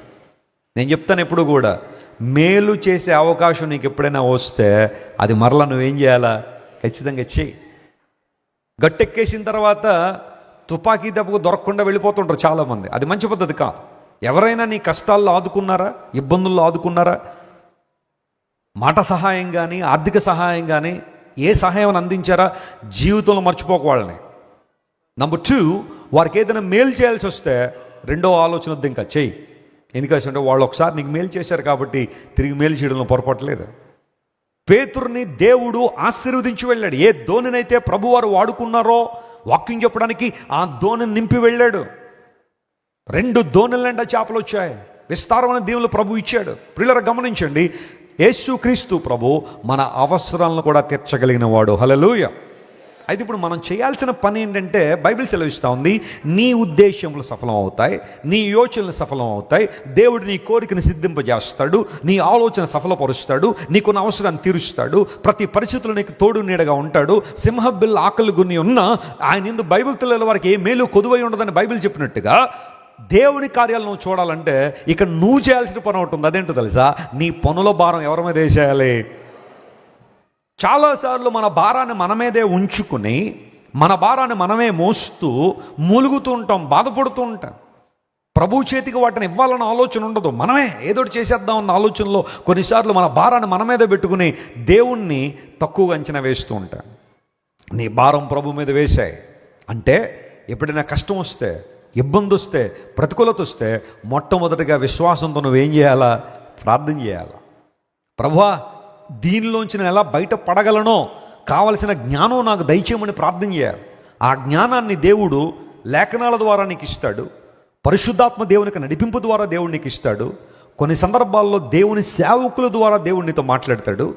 తోటి విశ్వాసుల ద్వారా కూడా కొన్నిసార్లు దేవుడు ఒక పరిష్కార మార్గాన్ని నీకు ఇవ్వచ్చు. అందులో సందేహం ఏమీ లేదు. ఏ విధం చేతనైనా నీ పనుల భారము దేవుని మీద వేస్తే ప్రభువు నీ మార్గములు ఏం చేస్తాడు? ఆయన సరళం చేస్తారు. స్తోత్రం చెప్దాం. హల్లెలూయా. 2015వ సంవత్సరంలో ఈ మందిర నిర్మాణం జరుగుతున్న రోజులు అవి. అక్టోబర్ మాసంలో పని ప్రారంభించాం. చాలా పెద్ద పనే. అయితే అంత పెద్ద పని ముందు కనబడుతున్నప్పటికీ అన్ని వనరులు అయితే మన దగ్గర లేవు. నా నేచర్ ఏంటంటే, నా స్వభావం ఏంటంటే, దేవుడిచ్చిందల్లా దేవుని సేవలో మరలా తిరిగి ఖర్చు పెట్టేయడమే. ఆ రోజుల్లో క్రూసేడ్లు జరిగిస్తూ అనేక ప్రాంతాల్లో, మీకు గుర్తుండే ఉంటుంది, ఒక నెలలో 2015వ సంవత్సరంలో 6 క్రూసేడ్లు జరిగించాం 6 ప్రాంతాల్లో. మన టీమ్స్ రన్నింగ్ అనమాట. ఇంకా నేను రన్నింగ్, వాళ్ళు నాతో పాటు రన్నింగే. 1 తారీఖు నుండి 31 తారీఖు దాకా 6 చోట్ల మీటింగ్స్. అంటే 3 రోజులు చొప్పున 18 రోజులు మీటింగ్లో ఉన్నాం. మళ్ళీ ఆ మీటింగ్ల మధ్యలో 4 ఆదివారాలు నేను రాజమండ్రి రావాలి. ఎంత దూరం ఉన్న రాజమండ్రి వచ్చి వాక్యం చెప్పి మరలా సభలకు వెళ్తుండేవాడిని. ఒక క్రూసైడ్ జరిగించాలంటే చిన్న విషయం కాదు. కొంతమంది వచ్చి కూర్చోవడానికి ఇబ్బంది పడుతూ ఉంటారు మీటింగ్స్కి, కానీ జరిగించడం అంటే ఎంత కష్టం. ఆ స్టేజ్ దగ్గర నుంచి, లైటింగ్ దగ్గర నుంచి, జనరేటర్ దగ్గర నుంచి, దానిలో ఆయిల్ దగ్గర నుంచి, స్టేజ్ మీద సంగీత కళాకారులు ఎవరు ఉండాలి, లేదంటే సంగీత వాయిద్యాలు వాయించే వాళ్ళు ఎవరు ఉండాలి, పాటలు ఎవరు పాడాలి, ఆ తర్వాత ఇవన్నీ కూడా ఓ ప్రక్కన వాతావరణం దృష్టిలో పెట్టుకోవాలి, పరిస్థితులన్నీ కూడా, ప్రార్థనలు, ఆర్థిక సంబంధమైన పరిస్థితులు. ఒక్కొక్క క్రూసైడ్ జరిగించాలంటే 15 లక్షల రూపాయల నుంచి 20 లక్షల రూపాయలు ఖర్చు అవుతున్న రోజుల్లో నెలకు 6 క్రూసైడ్లు అంటే ఆర్థిక వనరులు ఎక్కడి నుంచి రావాలి? ఇవన్నీ ఆలోచనలతో మీటింగ్ జరిగిస్తున్నప్పుడు అనేక ప్రాంతాల్లో సువార్త ప్రకటిస్తున్న రోజులవి. ఆ సందర్భంలో ప్రియులారా, నా నేచర్ ఏంటి అంటే, ఉన్నదంతా దేవుని సేవలో ఏ రూపంలో ఖర్చు పెట్టాలన్న ఆలోచన, ఎవరికి ఏ విధంగా సహాయం చేయాలా, లేదా ఏ ప్రాజెక్టులో వాటిని ఉంచాలన్న ఆలోచనలో ఉంటున్న రోజుల్లో మందిరం కట్టాలంటే చిన్న విషయం కాదు. అక్కడే ఇప్పుడు ఎక్కడైతే మన యొక్క ఎలక్ట్రిసిటీ ఆ ప్లేస్ ఉందో, ఆ ట్రాన్స్ఫార్మర్స్ ఇవన్నీ ఉన్నాయో, అక్కడ షెడ్ ఉండేది. ఉదయాన్నే వచ్చేవాడిని, ఆ షెడ్లో ప్రార్థన చేసేవాడిని. ప్రభువా, నీవే కృప చూపించి నన్ను సహాయం చేయి, ఇది నీ మందిరం, నీ కార్యం, నువ్వు సహాయాన్ని పంపించని ప్రార్థన చేసేవాడు. మా తల్లిదండ్రులు ఇంటి దగ్గర ప్రార్థన చేసేవాళ్ళు. బ్లెస్సీ వెస్లీ గారు ప్రార్థన చేస్తుండేవారు. షకీనా గ్లోరీ యొక్క ప్రార్థన, పాల్ ఇమాన్యుల్ గారి ప్రార్థన, దేవుని సన్నిధిలో ప్రార్థన చేస్తూ ఉంటే ఒక్కొక్కసారి ఆ పనంతా అయిపోయిన తర్వాత ఆ కాంట్రాక్టర్స్ వచ్చి నా దగ్గర నిలబడేవారు. వెస్లీ గారు, ఈరోజు మనం ఈ పేమెంట్ చేసేయాలండి. షూర్ బ్రదర్, తప్పకుండా చేద్దాం, దేవునికి అసాధ్యమైంది లేదు. తీరా బ్యాగ్లో చూస్తే ఉండేవి కాదు, నా బైబిల్ ఒకటి ఉండేది, దానిలో చేద్దామని వాళ్ళని అలా నిలబెడితే ఎక్కడి నుండి వస్తుంది విశ్వాసం? ప్రభువా, ఇది నీ పని, నువ్వు ద్వారాలు తెరు. సడన్గా ఎవరో ఒకరు రావడం, వెస్లీ గారు మీ ప్రసంగాల ద్వారా చాలా దీవెన పొందుతున్నామండి, మా జీవితాలు కట్టుకున్నాం, మా కుటుంబం నిలబడింది, మా బిడ్డలు మార్పు చెందారు, ఎప్పటి నుంచో మీ పరిచయం సహకరించాలనుకుంటున్నాం, మీరు మందిరం కడతానని తెలిసింది, ఈ ధనాన్ని ఉంచండి అని. ఎగ్జాక్ట్గా వాళ్ళకి ఎంత ఇవ్వాలో అంత ఉండేది దానిలో. దేవుడు నా మనస్తోత్రం కలుగును గాక. దేవుడు పంపించిన విధానం అది. నీ పనుల భారం ఎవరి మీద వేసేయి? దేవుని మీద వేయి. నీ కార్యములు దేవుడు ఏం చేస్తాడు? సఫలపరుస్తాడు. ఇలాంటి 1-2 కాదు, నేను అన్నీ చెప్పాలన్న ఉద్దేశం కాదు. ఇదేదో చెప్పుకుని మరలా వేరే ఉద్దేశంలో మిమ్మల్ని ఆలోచింపచేయాలన్న ఉద్దేశం కాదు. దేవుడు చేసిన కార్యాల గురించి మాట్లాడుతున్నాను. It's a journey of faith. సేవ అంటే విశ్వాస యాత్ర, ఇది విశ్వాస జర్నీ. చాలామంది తెలియక సేవ అంటే చాలా లాభదాయకం, ప్రయోజనకరం అనుకుంటారు. No my friends, it's a journey of faith. ప్రతిరోజు దేవుని మీద ఆధారపడే పరిస్థితి. ఇలాంటి సంఘటనలు మా తల్లిదండ్రుల జీవితంలో అయితే చాలా చాలా జరిగాయి. వారున్న కాలంలో, మేమున్న పరిస్థితుల్లో, మేమున్న ఇంటి దగ్గర మందిరం కడుతున్న రోజుల్లో ఒక ఆమె మా అమ్మగారి దగ్గరికి వచ్చి, పాస్టర్ గారు, మీకు ఎప్పుడైనా సహాయం కావాల్సి వస్తే, ఈ ధనం లేకపోతే ఇంక పని జరగదు అన్న పరిస్థితి వస్తే నా దగ్గరికి రండి, మీకు 2000 రూపాయలు అప్పిస్తానంది. ఇప్పుడు ఏమిస్తుందంటే, ఫోన్లే సేవకులకి ఈ రోజులు అప్పులన్నీ ఇచ్చేవాళ్ళు ఎవరు ఉన్నారు? లేరు కదా. ఒక ఫిక్స్డ్ ఇన్కమ్ ఉండదు కాబట్టి బ్యాంకులు కూడా సేవకులకి ఎవరు అప్పు ఎవరో, పాస్టర్లకు అప్పులు ఎవరో బ్యాంకులో. కావాలంటే అడగండి, ఇక్కడ బ్యాంక్ మేనేజర్లు ఉన్నారు చాలామంది. ఫౌండేషన్స్ కానీ చారిటబుల్ యాక్టివిటీస్ జరుగుతున్న సంస్థలకి అప్పులు ఎవరు? ఎందుకంటే తిరిగి ఎలా కడతారనే ప్రశ్న వారికి వస్తుంది. ఆ సందర్భంలో మా అమ్మగారి దగ్గరికి వచ్చి, మీకు 2000 అప్పు ఇస్తానండి అందామె.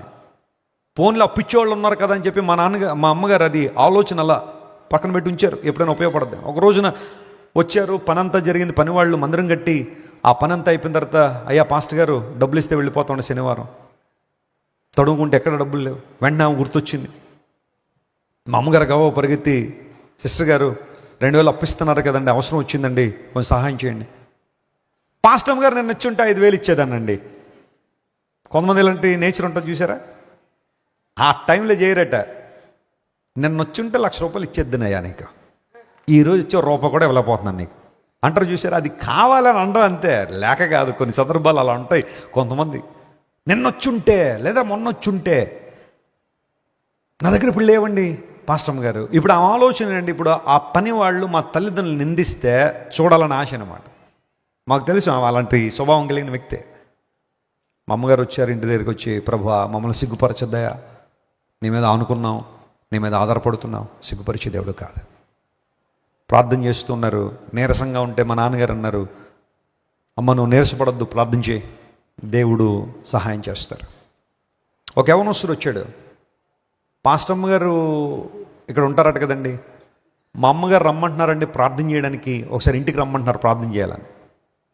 మా అమ్మగారు వచ్చి, బాబు ఇప్పుడు రాలేను, మాకు కొంచెం చిన్న సమస్య ఒకటి ఉంది, ఇప్పుడు రాలేను, చెప్పు తర్వాత ఎప్పుడైనా వస్తానని. ఆ యవనస్తుడు వెళ్ళిపోతుంటే మా నాన్నగారి దగ్గరికి వచ్చి మా అమ్మగారిని పాస్టమ్ గారు అంటారు. మా నాన్నగారు, పాస్టమ్ గారు ఆయన ఏం అడిగాడు, ప్రార్థనే కదా, ఒకసారి వెళ్ళిరా ప్రార్థన చేసిరా, సమస్యలు ఉంటాయి కాదంటలేదు, కానీ మనం పిలవబడిందే దానికోసం కదా, ప్రార్థన చేయడానికే కదా, వాక్యం చెప్పడానికి కదా, నువ్వు వెళ్ళిరా, దేవుడు ఏదో ద్వారం తెరుస్తాడులే, నేను చూస్తాను ఇక్కడ పరిస్థితి అని మా నాన్నగారు మా అమ్మగారికి ధైర్యం చెప్పి పంపించారు ప్రార్థన చేసి రమ్మని. మా అమ్మగారిని అప్పుడు కారులో తీసుకెళ్ళాడు ఆ యవనస్తుడు. తీసుకెళ్ళి ఒక ఇంటికి తీసుకెళ్ళిన తర్వాత వాళ్ళు నలుగురు కోడలు ఆ ఇంట్లో, నలుగురు ఒకే ఇంట్లో ఉండేవారు. మా అమ్మగారిని ఒక్కొక్క గదిలోకి పిలిచి ప్రార్థన చేయించి, పాస్టమ్ గారు మాకు ప్రార్థన చేయండి అని ప్రార్థన చేయించుకుని, వారు కొంతమందికి బైబిల్లో కానుక పెట్టే అలవాటు ఉంటుంది, కొంతమందికి చేతిలో పెట్టినా ఇబ్బంది ఏమీ లేదు, కానీ కొంతమందికి ఏంటో బైబిల్ ఓపెన్ చేయండి కానుక పెడతామని అంటారు, ఆ కొంతమందికి అలవాటు అది. సరే మా అమ్మగారి దగ్గరికి వచ్చి బైబిల్లో కానుక పెట్టి, పాస్టమ్ గారు ఈ కానుక తీసుకోండి, మా కోసం ప్రార్థన చేయండి. సరే వెంటనే బైబిల్ హ్యాండ్ బ్యాగ్లో పెట్టుకుని ఇంటికి వచ్చి, సరే వాళ్ళకి ఎంతో కొంత ఇచ్చి పంపిద్దాం, ఈరోజు వాళ్ళని సంతృప్తిపరిచి పంపిద్దాం అన్న ఆలోచనలో మా అమ్మగారు బైబిల్ ఓపెన్ చేసి ఆ డబ్బులు లెక్క పెడితే ఎగ్జాక్ట్గా 2,000 ఉన్నాయి. వాళ్ళకి ఇవ్వాల్సిన అమౌంట్ కూడా అదే, ఎగ్జాక్ట్గా ₹1 అడ్డుగానే ₹1 ఇటుగానే లేదు. అంటే దేవుని కార్యాలు కొన్ని సందర్భాలు ఎలా ఉంటాయో తెలుసా, అన్ఎక్స్పెక్టెడ్ వేస్లో దేవుడు మన జీవితంలో మేలు చేస్తాడు. వీళ్ళ దగ్గర నుండి సహాయం రాదనుకున్న దగ్గర నుండి కూడా దేవుడు మనకు సహాయం తీసుకొస్తాడు. వీళ్ళ దగ్గర నుండి మనకు ఫుల్ సపోర్ట్ వచ్చేస్తుంది అన్న వాళ్ళు కొన్నిసార్లు సైలెంట్ అయిపోవచ్చు, నిశ్శబ్దంగా నిలబడతారు నీ ముందు. అరే వీళ్ళ వల్ల ఏం పని జరగదు అనుకున్న వాళ్ళనే దేవుడు వాడుకుంటాడు. బైబిల్ అలాంటి సంఘటనలు జరగలేదా? ఇశ్రాయేలు ప్రజలకు విజయాన్ని ఇవ్వడానికి దేవుడు ఒక రోజున 4 కుష్ఠరోగులను వాడుకోలేదా? యోధులు, సైన్యాధిపతులు, రాజులు ఎంతోమంది ఉన్న ఆ బలగం ముందు దేవుడు 4 కుష్ఠరోగులు నడుచుకుంటూ వెళ్తే వారి శబ్దం శత్రుసేనానికి ఎలా వినబడిందో తెలుసా? ఒక యుద్ధ వాతావరణంలో వినబడుతుంది. గుర్రాలు లేదా రథాల శబ్దంలో వినబడితే, అరే మనల్ని తరమడానికి వచ్చేస్తున్నారని చెప్పి వాళ్ళందరూ పారిపోతే, దోపుడు సొమ్ము వారు పట్టుకోవడం మాత్రమే కాకుండా భయంకర ముట్టడి ఉన్న ఆ ప్రాంతాన్ని దేవుడు విడిపించాడు కేవలం 4 కుష్ఠరోగులకి కాలినడక ద్వారా. చెప్పలు కూడా దేవుని మహిమపరచును. హల్లెలూయా. ఇన్సిగ్నిఫికెంట్ అనుకుంటాం కొన్నిసార్లు, అబ్బే వీళ్ళేం పనికిరారండి, వీళ్ళేం లేదనుకుంటాం, కానీ దేవుడు ఎందుకు అలాంటి వారిని ఉపయోగించిన అద్భుతాలు చేస్తాడు, ఆశ్చర్యకరాలు జరిగిస్తాడు. సందర్భంలో చెప్తున్న జీవితంలో నువ్వు ఎవరిని తృణీకరించొద్దు. నీ ముందు నిలబడిన వారు చిన్నలైనా పెద్దలైనా, పేదోళ్ళైనా గొప్పోళ్ళైనా, జ్ఞానవంతులైనా జ్ఞానహీనులైనా, నువ్వు ఎవరిని తృణీకరించడానికి వీల్లేదు. ఎందుకోసం, దేవుడు ఎవరిని ఎప్పుడు ఎలా వాడుకుంటాడో మనకి తెలియదు. ఈరోజు నువ్వు తృణీకరించిన వాళ్ళే రేపొద్దు నీకు జీవితాన్ని నిలబెడతారేమో. హల్లెలూయా. Value every person. ప్రతి ఒక్కరిని గౌరవించు, ప్రతి ఒక్కరిని విలువగలిగిన వారుగా చూడు. తృణీకరించొద్దు, తప్పుగా మాట్లాడద్దు ఎవరి గురించి, వారి స్థితిని బట్టి, వారి ప్రజెంట్ లైఫ్ గురించి ఎవరి గురించి తక్కువగా మాట్లాడొద్దు. దావీదు గురించి అలాగే మాట్లాడుంటారు అందరూ. సొంత తండ్రే దావీదుని తీసుకెళ్లి గొర్రెల దొడ్డిలో పెట్టేశాడు గొర్రెలను మేపడానికి. అన్నల 3 తీసుకెళ్లి సైన్యంలో పెట్టాడు. మిగతా వాళ్ళని భవిష్యత్తు తన దగ్గర ఉంచుకుని ఉండొచ్చు. సమూయేలు గారు వస్తే నీ కుమారులందరూ నిలబెట్టంటే అందరు నిలబెట్టాడు, కానీ దావీదు నిలబెట్టలేదు. ఎందుకోసం తెలుసా? వాడి పనికి రాడండి, వాడు వేస్ట్ అండి, అలాంటి ఎందుకు దేవుడు కోరుకుంటాడండి, ఇలాంటి ఆజానుభావాలను వదిలేసి అతను ఎందుకు అవసరం అవుతాడని అనుకుని ఉండొచ్చు, కానీ అదేంటో దేవుడికి అలాంటి వాళ్ళే కావాలి. హల్లెలూయా. ఏలియాబు, అబీనాదాబు, షమ్మ, రద్దయి, ఓజెము, నెతనేలు, ఇలాంటి వాళ్ళందరినీ పక్కన నెట్టేశాడు. ఇంకెవరైనా ఉన్నారా?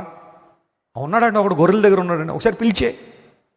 వస్తూ ఉండగానే దేవుడు అన్నాడు, అదిగో అతడే నేను కోరుకున్న వ్యక్తి. మన చాయిసెస్ వేరుగా ఉంటాయి, కానీ దేవుని చాయిసెస్ చాలా బాగుంటాయి. మన కోరికలు, మన ఉద్దేశాలన్నీ పై రూపాన్ని చూసి, అందాన్ని చూసి, లోక సామర్థ్యాన్ని చూసి కోరుకుంటామేమో, కానీ దేవుని యొక్క కోరిక ఎప్పుడు కూడా అలాంటి వ్యక్తుల మీద దేవుని చూపు ఉంటుంది. దేవుని ప్రజలారా, నీ పనుల భారం ఎవరి మీద వేసాయి? దేవుని మీద వేసే. అప్పుడు నీ ఉద్దేశాలు ఏమవుతాయి? When you confront a problem, suffering in your life, just sit in the presence of God and tell Him, Lord, I would like to cast out my anxiety on you. I would like to cast out my depression on you. I would like to cast out my worry on you. ఎందుకోసం అంటే యేసు ప్రభు మన వ్యసనములను భరించాడంట. హల్లెలూయా. మన పాపములు, మన రోగములు, మన వ్యసనములను భరించిన ప్రభువాడు, ఆ ప్రభువారు ఆయన పిలుస్తున్నారు, మీలో ఎవరైనా సరే మీ భారాన్ని నా మీద వేస్తే నేను దాన్ని ఏం చేస్తాను? మోస్తాను. నూతన కార్యాలు మీ జీవితంలో జరిగిస్తాను. నీ పనుల భారం ఎవరి మీద మోపాలి? దేవుని మీద మోపు. అప్పుడు నీ ఉద్దేశాలు ఏమవుతాయి? సఫలమవుతాయి. మూడో మాట దగ్గరికి వద్దాం. చూడండి, ఇది కొంచెం ప్రాక్టికల్గా మనం చేయగలిగితే దేవుని కార్యాలు చూస్తాము. సామెతల గ్రంథం 3వ అధ్యాయం 9-10 వచనాలు చదువుదాం. చూడండి, Proverbs chapter 3 and let us read verses 9 and 10. నీ రాబడి అంతటిలో ప్రథమ ఫలమును నీ ఆస్తిలో భాగమును ఇచ్చి యెహోవాను ఏం చేయి? గణపరచుము.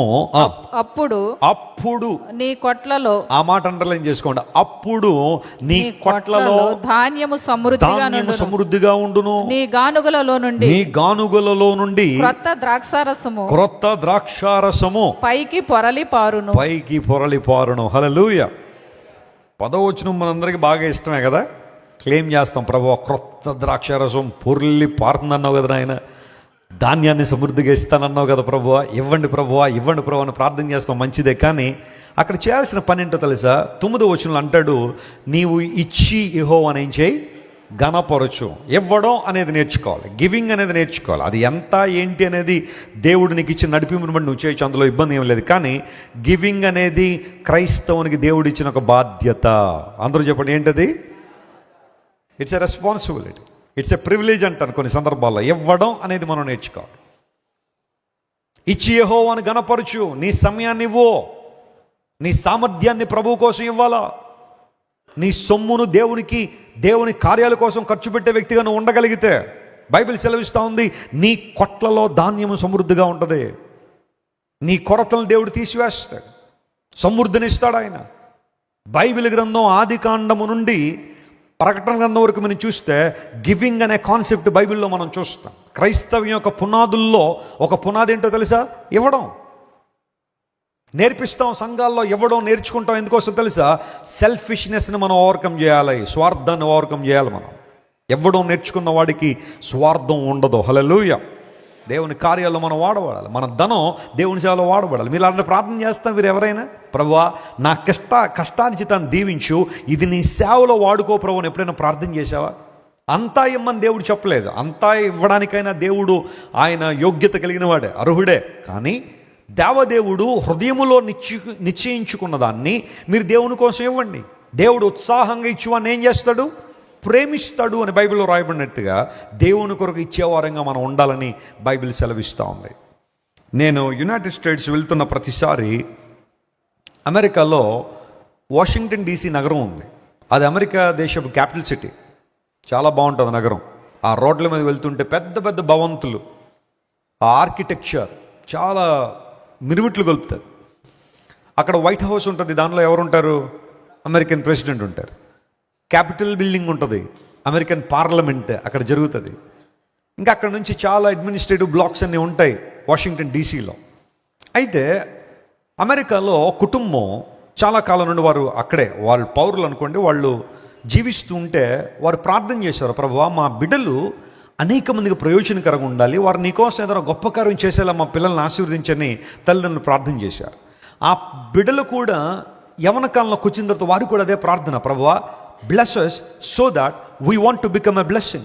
మీరు మమ్మల్ని ఆశీర్వదించండి, మేము అనేక మందికి ఆశీర్వాదకరంగా ఉంటామని వారు కూడా ప్రార్థన చేస్తారు. సరే, దేవుడు వారికి ఇచ్చిన తలంపులను బట్టి హాబీ లాబీ అనే ఒక షాప్ వారు ప్రారంభించారు. అందరూ చెప్పండి, ఆ పేరేంటి? హాబీ లాబీ అని ఒక స్టోర్ అన్నమాట. దానిలో బైబిల్స్ అమ్ముతుండేవారు, ఫోటో ఫ్రేమ్స్ అమ్ముతుండేవారు, చిన్న చిన్న మొక్కలు అమ్ముతుండేవారు. అలా ఒక్కొక్క ప్రోడక్ట్ అందులో పెడుతూ ఉంటే వచ్చిన దానిలో చాలా క్లీన్ బిజినెస్, చాలా చక్కని వ్యాపారం చేసేవారు. అన్యాయం లేని వ్యాపారం జరిగేది. అక్కడ వచ్చిన వాళ్ళందరినీ ప్రేమతో పలకరించేవారు. లోపలికి ఎంటర్ అవడంతోనే ఒక వాక్యం అక్కడ ఉండేది, దేవుని మాటలు ఉండేవి. ఆ వచ్చే లాభాల్లో 10% వారు వెళుతున్న సంఘానికి, దేవుని మందిరానికి, మందిర సేవ జరుగునట్లుగా, దేవుని సేవకులు పోషించుకున్నట్లుగా, క్రూసేడ్లు జరిగించినట్లుగా, దేవుని కార్యాలు జరిగినట్లుగా వారి భాగాన్ని వారికి ఇస్తూనే మరికొంత భాగాన్ని వారు ప్రక్కన పెట్టడం ప్రారంభించారు. ఒక షాప్ నుండి మరొకటి, మరొకటి, అలా అనేక సిటీస్లో అమెరికాలో హాబీ లాబీ స్టోర్ స్టార్ట్ అయినాయి. బిజినెస్ బాగా జరుగుతుంది. దేవుని సేవను అపరిమితంగా ప్రోత్సహించారు. ఎన్నో అనాథ శరణాలను ప్రోత్సహించారు. ఎన్నో బైబిల్ సొసైటీలను ప్రోత్సహించారు. వాటితో పాటుగా వాళ్ళకు వస్తున్న లాభాల్లో ధనాన్ని ప్రక్కన పెట్టి ఒకరోజున వారు ఏం చేశారు తెలుసా? వైట్ హౌస్కి కోతవేటు దూరంలో, కోతవేటు అంటే వైట్ హౌస్ దగ్గర నిలబడి గట్టిగా అరిస్తే అక్కడికి వినబడుతుంది అనమాట, అంత దూరంలో ఒక బిల్డింగ్ కొన్నారు. ఆ బిల్డింగ్కి ఖరీదు ఎంత అంటే అంత కొత్త బిల్డింగ్ అయితే కాదు, కొన్ని సంవత్సరాల నుంచి ఉన్న బిల్డింగ్. మొత్తం 6 floors ఉంటాయి. బిల్డింగ్ కొనేశారు. 4,600 కోట్లు పెట్టుకున్నారు దాన్ని. 4,600 crores ఆ బిల్డింగ్ కొన్నారు. అందరూ అడిగారు, ఏమండి ఇంత ఖరీదు పెట్టి బిల్డింగ్ కొన్నారు, ఇందులో మీరు ఉంటారండి, ఏంటి సంగతి? వైట్ హౌస్ దగ్గరలోనే బిల్డింగ్ ఉన్నారు, ఏం చేస్తారని అడిగితే వాళ్ళు ఏమన్నా తెలుసా? మేము దీనిలో ఒక బైబిల్ మ్యూజియం స్టార్ట్ చేస్తాం. అందులో పురాతనమైన బైబిల్ దగ్గర నుండి అసలు బైబిల్ మనకు ఎలా వచ్చింది, దాని చరిత్ర ఏంటి, బైబిల్ గ్రంథం ముద్రించబడిన గ్రంథాల్లో మొదటి గ్రంథం కదా, దానికి సంబంధించిన ప్రింటింగ్ మెషిన్ నమూనా తీసుకొచ్చారు. ఆ పురాతన బైబిల్ కలెక్షన్లంతా ఎక్కడెక్కడైతే ప్రపంచంలో పురాతన బైబిల్ ఉన్నాయో అవన్నీ కూడా కొన్ని వేల లక్షల డాలర్లు పెట్టుకొని వాటన్నింటి కూడా సర్వాంగ చక్కగా సుందరంగా వాటన్ని కూడా అలంకరించి 6 floorలు కూడా బైబిల్ మ్యూజియం చేశారు. ఐ స్ట్రాంగ్లీ రికమెండ్, ఎవరైనా అమెరికా వెళ్తే మీరు ఏదన్నా చూడకపోండి, పర్లేదు. మీరు స్టాచ్యూ ఆఫ్ లిబర్టీ చూస్తారో చూడరు నాకు అనవసరం, శాన్ ఫ్రాన్సిస్కోలో గోల్డెన్ గేట్ బ్రిడ్జ్ చూస్తారో లేదో నాకు అనవసరం, ఆ తర్వాత వాషింగ్టన్ డీసీలో వైట్ హౌస్ చూస్తారో లేదో నాకు అనవసరం, లేదా అమెరికాకి ఆ తర్వాత బఫెల్లో దగ్గర కెనడాకి మధ్యలో ఉన్న నయాగరా ఫాల్స్ చూస్తారో లేదో నాకు అనవసరం, లేదా ఇంకా కొన్ని ప్రాంతాలు అరిజోనాలో ఉన్న ఈ రకరకాల ప్రాంతాలు మీరు చూస్తారో లేదు నాకు అనవసరం. కానీ అమెరికా వెళ్ళే అవకాశం ఎవరికైనా వస్తే I strongly recommend to go to Bible museum. 6 floors ఉంటాయి. కింద నుండి మీరు పైకి వెళ్ళే లోపల బైబిల్తో మీరు ప్రేమలో పడతారు. దేవుని నామమున స్తోత్రం కలుగును గాక. ఇంత గొప్ప గ్రంథం ఈరోజు మన చేతిలో ఉన్న గ్రంథం. దీని వెనకాల ఎంత ప్రయాస జరిగిందా, ఎంతమంది ప్రయాసపడ్డారు, ఇంతమంది ట్రాన్స్లేషన్స్, ఇన్ని గొప్ప కార్యాలు జరిగాయని చాలా ఆశ్చర్యపడతారు. ఆ లోపలికి వెళ్ళొస్తే ఒక ప్రత్యేకమైన అనుభూతి అన్నమాట. అడిగాను, ఆ డైరెక్టర్ గారిని కలుసుకున్నాను నేను. ఆయన అడిగాను, సార్ ఏమాత్రం ఖర్చు అయి ఉంటుందండి? ఎందుకంటే నాకు ఒక దర్శనం, భారతదేశంలో ఒక బైబిల్ మ్యూజియం స్టార్ట్ చేయాలని. అది ఈరోజు ఇప్పటికైతే నేను చేయలేకపోయాను, కానీ ఖచ్చితంగా నా లైఫ్ టైంలో ఒక బైబిల్ మ్యూజియం రాజమండ్రిలో రావాలని ఆశపడుతున్నా. వస్తుంది, దేవుడు ఆ కార్యం జరిగిస్తాడు విశ్వాసంతో. ఒకవేళ నా తరంలో జరగకపోయినా నా బిడ్డల తరంలో అది ఖచ్చితంగా ఒక ఘనంగా జరగాలని, రూపుదిద్దబడాలని కోరుతున్నా. దేవుడు నాకు కొన్ని ఆలోచనలు ఇచ్చారు. ఆ ఆలోచనలన్నీ అందులో ప్రజెంట్ చేస్తే నా ప్రయత్నం ఏంటంటే అందులో అడుగు పెట్టిన ప్రతి ఒక్కటి బయటకు వచ్చే లోపల బైబిల్ అంటే ఏంటో తెలుసుకోవాలా, బైబిల్ గ్రంథంతో ప్రేమలో పడాలా. ఇది నా ఆలోచన. ప్రార్థన చేయండి, ప్రభు ఉచితం అయితే. అది చూశాను సార్, ఎప్పటి నుంచో నాకు ఆశ ఉంది. ఎగ్జాక్ట్ నేను ఏదైతే అనుకున్నా అలాంటివన్నీ ఇక్కడ నేను చూడగలిగాను. ఏమాత్రం ఖర్చు పెట్టారంటే వాళ్ళు అన్నారు, including building, Bible museum cost 10,000 కోట్ల రూపాయలు ఖర్చు పెట్టారు. చెప్పలు కూడా దేవుని మహిమపరచు. వన్ సింగిల్ ఫ్యామిలీ, ఒక కుటుంబం ఆ కార్యం జరిగించారు. ఆ మాట చెప్పగానే మన స్థితి ఏముందండి వెస్లీ గారు? నా స్థితి నెలకు 5,000, నెలకు 10,000, అన్ని ఖర్చులు పోగా 50 రూపాయలు కూడా మిగలట్లేదు నాకు. I understand your situation. నీ స్థితి నాకు తెలుసు. నిన్నేమంటలా ఇప్పుడు ఈ స్థితిని బట్టి, కానీ ఒక సజెషన్ నీకు ఇస్తా. ప్రార్థన చేయి, ప్రభువా నా గుప్పలు నింపండి నాయన, రానున్న రోజుల్లో నేను ఉన్నత స్థలాలకు వెళ్ళాలి, నా గుప్పలు నింపండి. ఇలాంటి కార్యాలు జరిగితే అలాంటి వాటిల్లో సపోర్ట్ చేయండి, నేను ముందు ఉండాలని ప్రార్థన చేయండి. దేవుడు ఖచ్చితంగా మిమ్మల్ని ఆశీర్వదిస్తాడు, మీ కుటుంబాలను దేవుడు దీవిస్తాడు, ఆశీర్వదిస్తాడు. ఆశ ఉంటే దేవుడిని ఎంతవరకైనా ఆశీర్వదిస్తాడు. నమ్మిన వారు స్తోత్రం చెప్పండి. Hallelujah. We must have a desire. Yes, దేవుని కార్యాల కోసమే సహకరించాలి, మా దేవుని పనుల కోసమే సహకరించాలా, మా దేవుని రాజ్యం కట్టబడ్డానికి ఏ స్థాయిలోనైనా నేను నా కుటుంబం ముందుకు రావాలన్న తపన నీలో ఉంటే చాలు. ముందు దేవుడు ఆ తీవ్రతను కోరుతున్నాడు. ఆ తర్వాత దేవునికి అవకాశాలు ఇస్తాడు దేవుని కార్యాలు సపోర్ట్ చేయడానికి. అసాధ్యం ఏం లేదు, ప్రభు చేస్తాడు. మెడికల్ సెంటర్ నిర్మాణంలో కూడా నా యొక్క నిర్ణయం, నా ప్రార్థన అదే. గవర్నమెంట్ హాస్పిటల్కి వెళ్ళేవాళ్ళం చిన్నప్పుడు. మాకు వైద్యం ఏదైనా కావాల్సి వస్తే అక్కడ పూర్వదినాల్లో నర్సులు ఉండేవారు, ఇప్పుడు కూడా ఉన్నారనుకోండి. వాళ్ళు పూర్వదినాల్లో వారికి ఒక యూనిఫామ్ ఉండేది, తెల్ల గౌను, ఆ తర్వాత తెల్ల టోపీ, తెల్ల సాక్సులు, తెల్ల షూలు వేసుకుని వాళ్ళు ఒక ప్రత్యేకమైన విభాగంగా కనబడేవారు గవర్నమెంట్ హాస్పిటల్లో. మా నాన్నగారు ఒకసారి జ్వరం వచ్చి నన్ను తీసుకెళ్తే ఇంజెక్షన్ చేయనా అన్నారు. చేసేయండి అన్నాను. చేయగానే చెయ్యంత వాసిపోయింది నాకు. ఎందుకంటే ఆ ఇంజెక్షన్ చేసేటప్పుడు అప్పుడు స్టెరిలైజ్ చేసి ఆ సిరంజిలు ఇవన్నీ ఉండే, స్టీల్ ఆ సిరంజెస్ ఇవన్నీ ఉండేవి, వాటితో చేసే. మా నాన్నగారు అన్నారు, నాయన చెయ్యండి ఎంత వాసిపోయింది, మళ్ళీ వెళ్దాం హాస్పిటల్కి. డాడీ ఈ చెయ్యి కూడా ఇలా ఉండాలని లేదా మీకు, ఇంక వదిలేయండి, నా బాధ ఏది నేను పడతానని. అలాంటి పరిస్థితులు. అప్పటి నుంచి ఒక ఆశ, రాజమండ్రిలో హాస్పిటల్ కట్టాలా, అనేక మందికి ఆ హాస్పిటల్ అందుబాటులో ఉండాలి, ఉత్తమమైన వైద్యం అందించాలి. మన డాక్టర్స్ టీంకి నేను చెప్పిన మాట కూడా అదే. జూలై 1 నుండి మన సర్వీస్ స్టార్ట్ అవుతున్నాయి. Give your best to people. ఎవరైనా సరే, లోపలికి వచ్చిన వాళ్ళు ఎవరైనా సరే, వాళ్ళ కులం అక్కర్లేదు, వరకు మన మతం అక్కర్లా, వారి ప్రాంతం ఏంటి అక్కర్లా. Let us give the best treatment to them. దేవుని కార్యాలు. పిల్లలు ఎందుకు మాట చెబుతున్నాను తెలుసా? ఇచ్చి ఘనపరచు నీ సమయాన్ని, నీ సామర్థ్యాన్ని దేవుని కోసం ఘనపరచు ప్రభువునే. అప్పుడు నీ కొట్లలో ధాన్యం ఏం చేస్తుంది? సమృద్ధిగా దేవుడు ఇస్తాడు. గివింగ్లో ఉన్న ఆశీర్వాదం నీకు అర్థమైతే దేవుని కార్యాల ముందుకు సాగిపోతావు. అలాంటి కృప దేవుడు మనకు దయచేయను గాక. హల్లెలూయా. 3 విషయాలు గుర్తున్నాయా? మర్చిపోయారా?